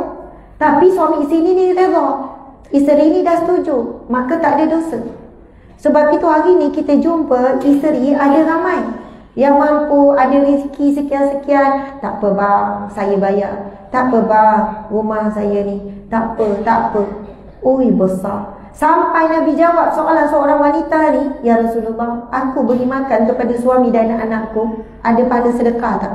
Nabi kata 2 pahala sedekah bagi kamu. Bukan 1, 2. Lelaki suami bagi kat isteri 1 pahala sedekah. Tapi orang perempuan bagi dekat suami sebab bukan tanggungjawab, 2 pahala sedekah. Sedekah jariah dan sedekah qarabah. Semua dinamakan sedekah. Dan sedekah qarabah ini lebih, memberi yang dekat ini lebih afdal daripada memberi yang jauh. Isteri beri pada suami. Sebab bila kita akhir zaman, memang banyak pekerjaan orang buka pada perempuan. Majikan banyak nak orang perempuan banding lelaki. Minta maaf lah.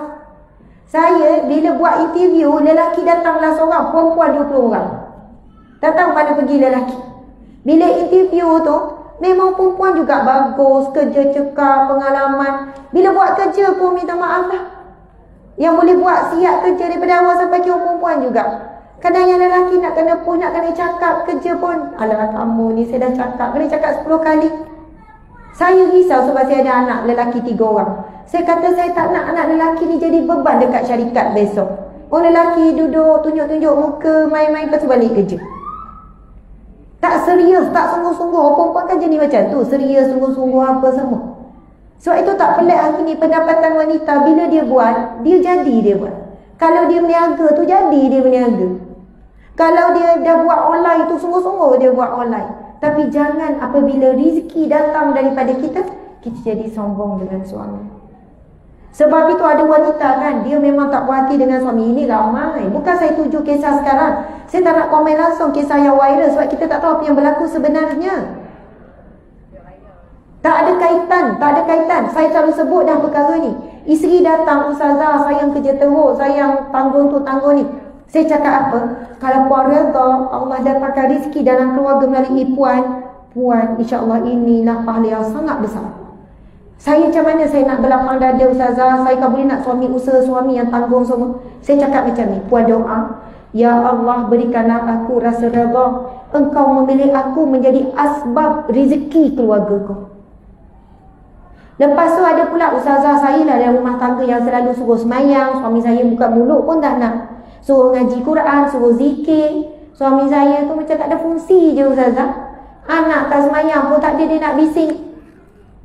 Saya dah duk sibuk pasal hal solat, hal puasa, hal zikir, hal baca Quran. Saya kata puan, nak macam mana puan? Puan dah nasihat dah, puan dah marah dah. Sekarang puan dengan Allah, ya Allah aku redha, aku menjadi asbab hidayah dalam keluargaku. Maka kalau anak suami solat sebab puan bebel, anak suami baca Quran sebab puan bebel, puan dapat semua pahala yang mereka buat tu. Sebab Nabi sebut, barang siapa yang menganjurkan satu kebaikan, lalu ada orang yang ikut, dia dapat pahala yang sama tanpa mengurangi. Jadi bila puan semayang, puan bukan dapat pahala puan semayang je, puan dapat pahala suami semayang, anak semayang. Sebab puan lah yang susah payah kejut bangun paksa semayang subuh.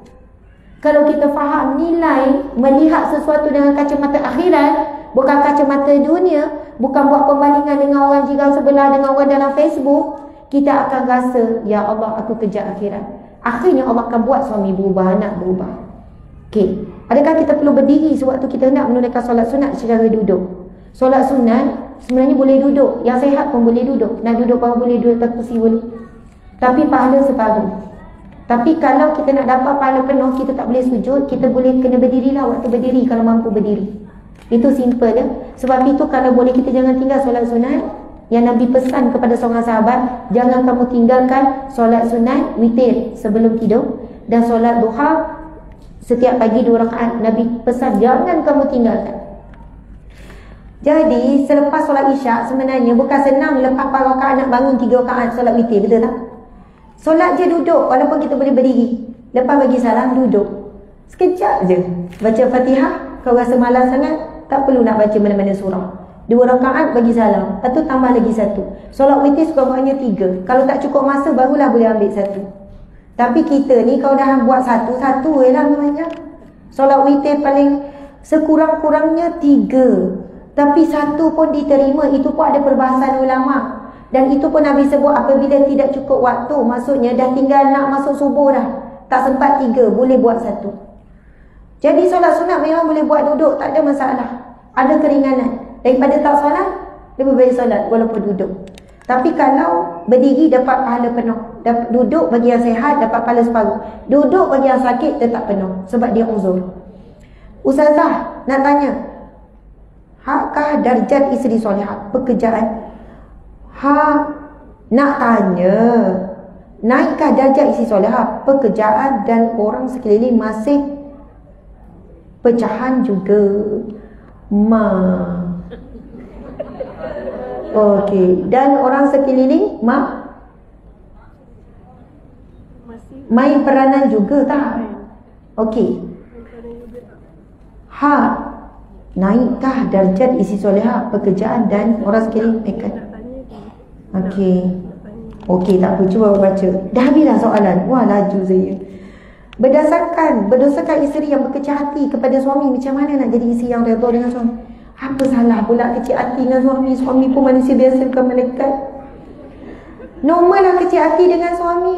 Kecil hati dia, tinggi suara kecil hati dia, tak balik rumah mak, kecil hati ni normal. Masya Allah.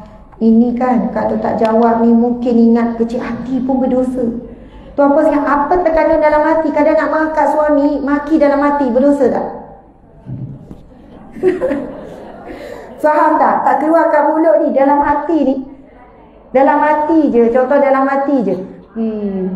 Bengong dia ni, contoh. Kat mulut tak keluar, dalam hati je. Mata dia tengok gini je, dalam hati macam-macam ni. Geramnya aku dia ni, nak tengok rasa muka. Ini muka tu contoh. Bukan saya cakap saya buat je. Subhanallah. Bila sebut kecil hati tu, dalam hati lah kan, betul kan?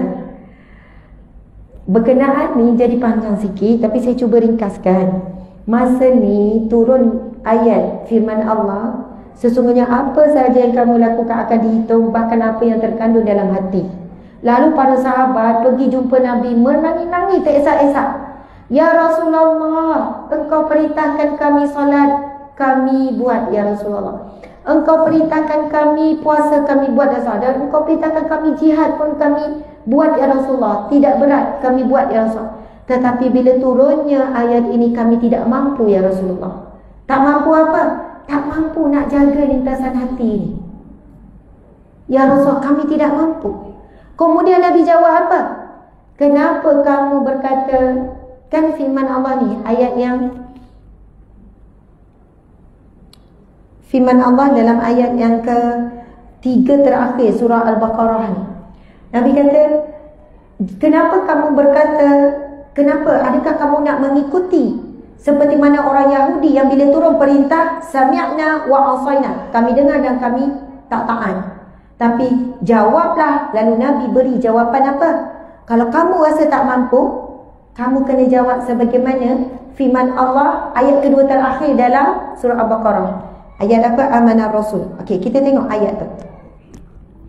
Amanar Rasulu bima unzila ilaihi min rabbih wal mu'minun kullun amana billahi wa malaikatihi wa kutubihi wa rusulihi la nufarriqu baina ahadin min rusuli wa qalu sami'na wa ata'na ghufranaka rabbana wa ilaikal masir. Nabi kata, kamu jangan cakap bahawa kamu tak boleh, tapi jawablah sami'na wa ata'na, kami dengar dan kami taat. Ghufranaka rabbana wa ilaikal masir, dan kami mohon ampun kepada Tuhan kami dan kepada Allah lah dikembalikan.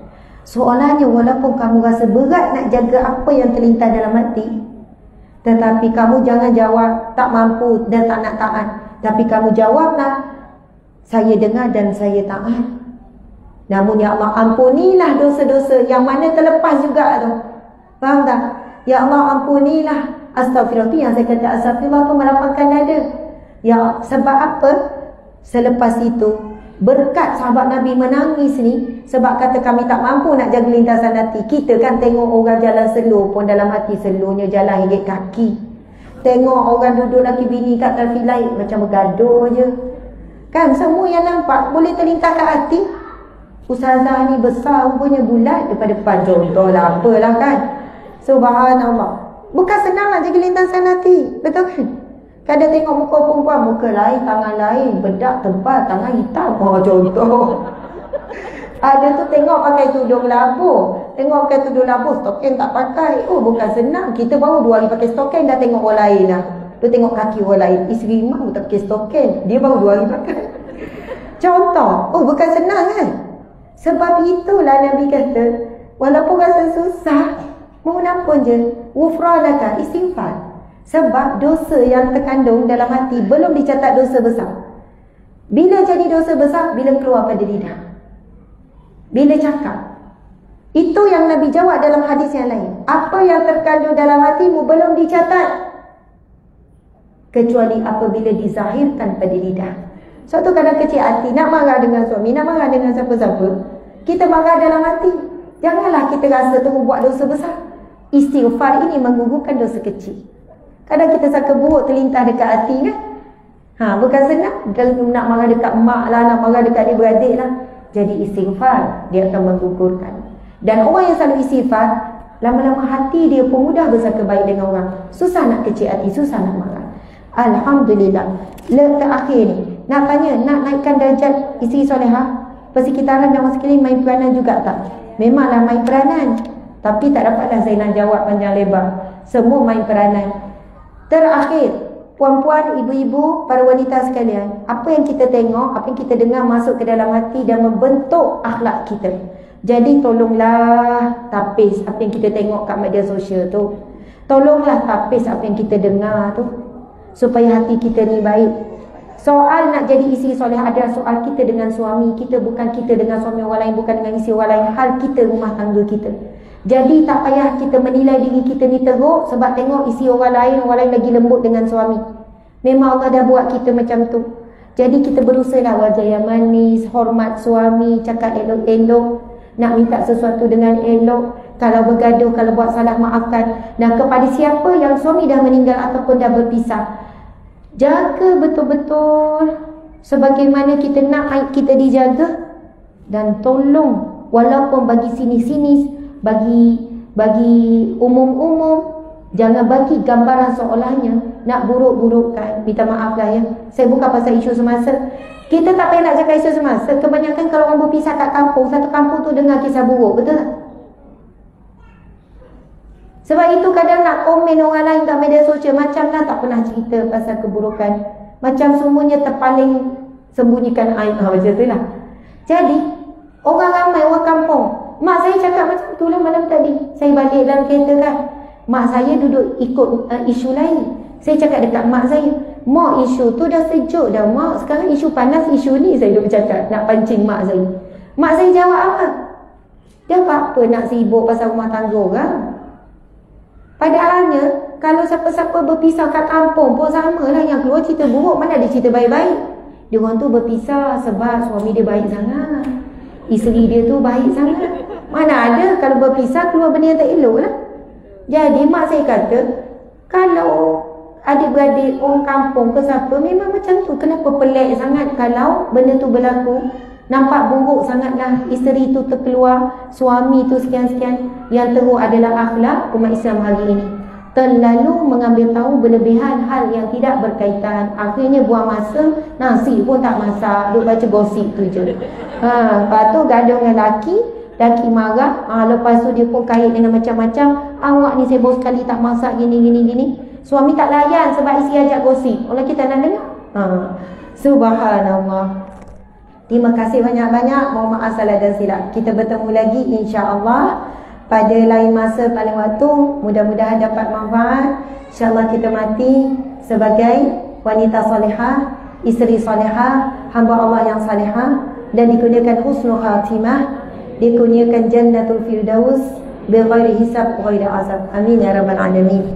Sekian, wabillahi taufiq wal hidayah. Assalamualaikum warahmatullahi wabarakatuh.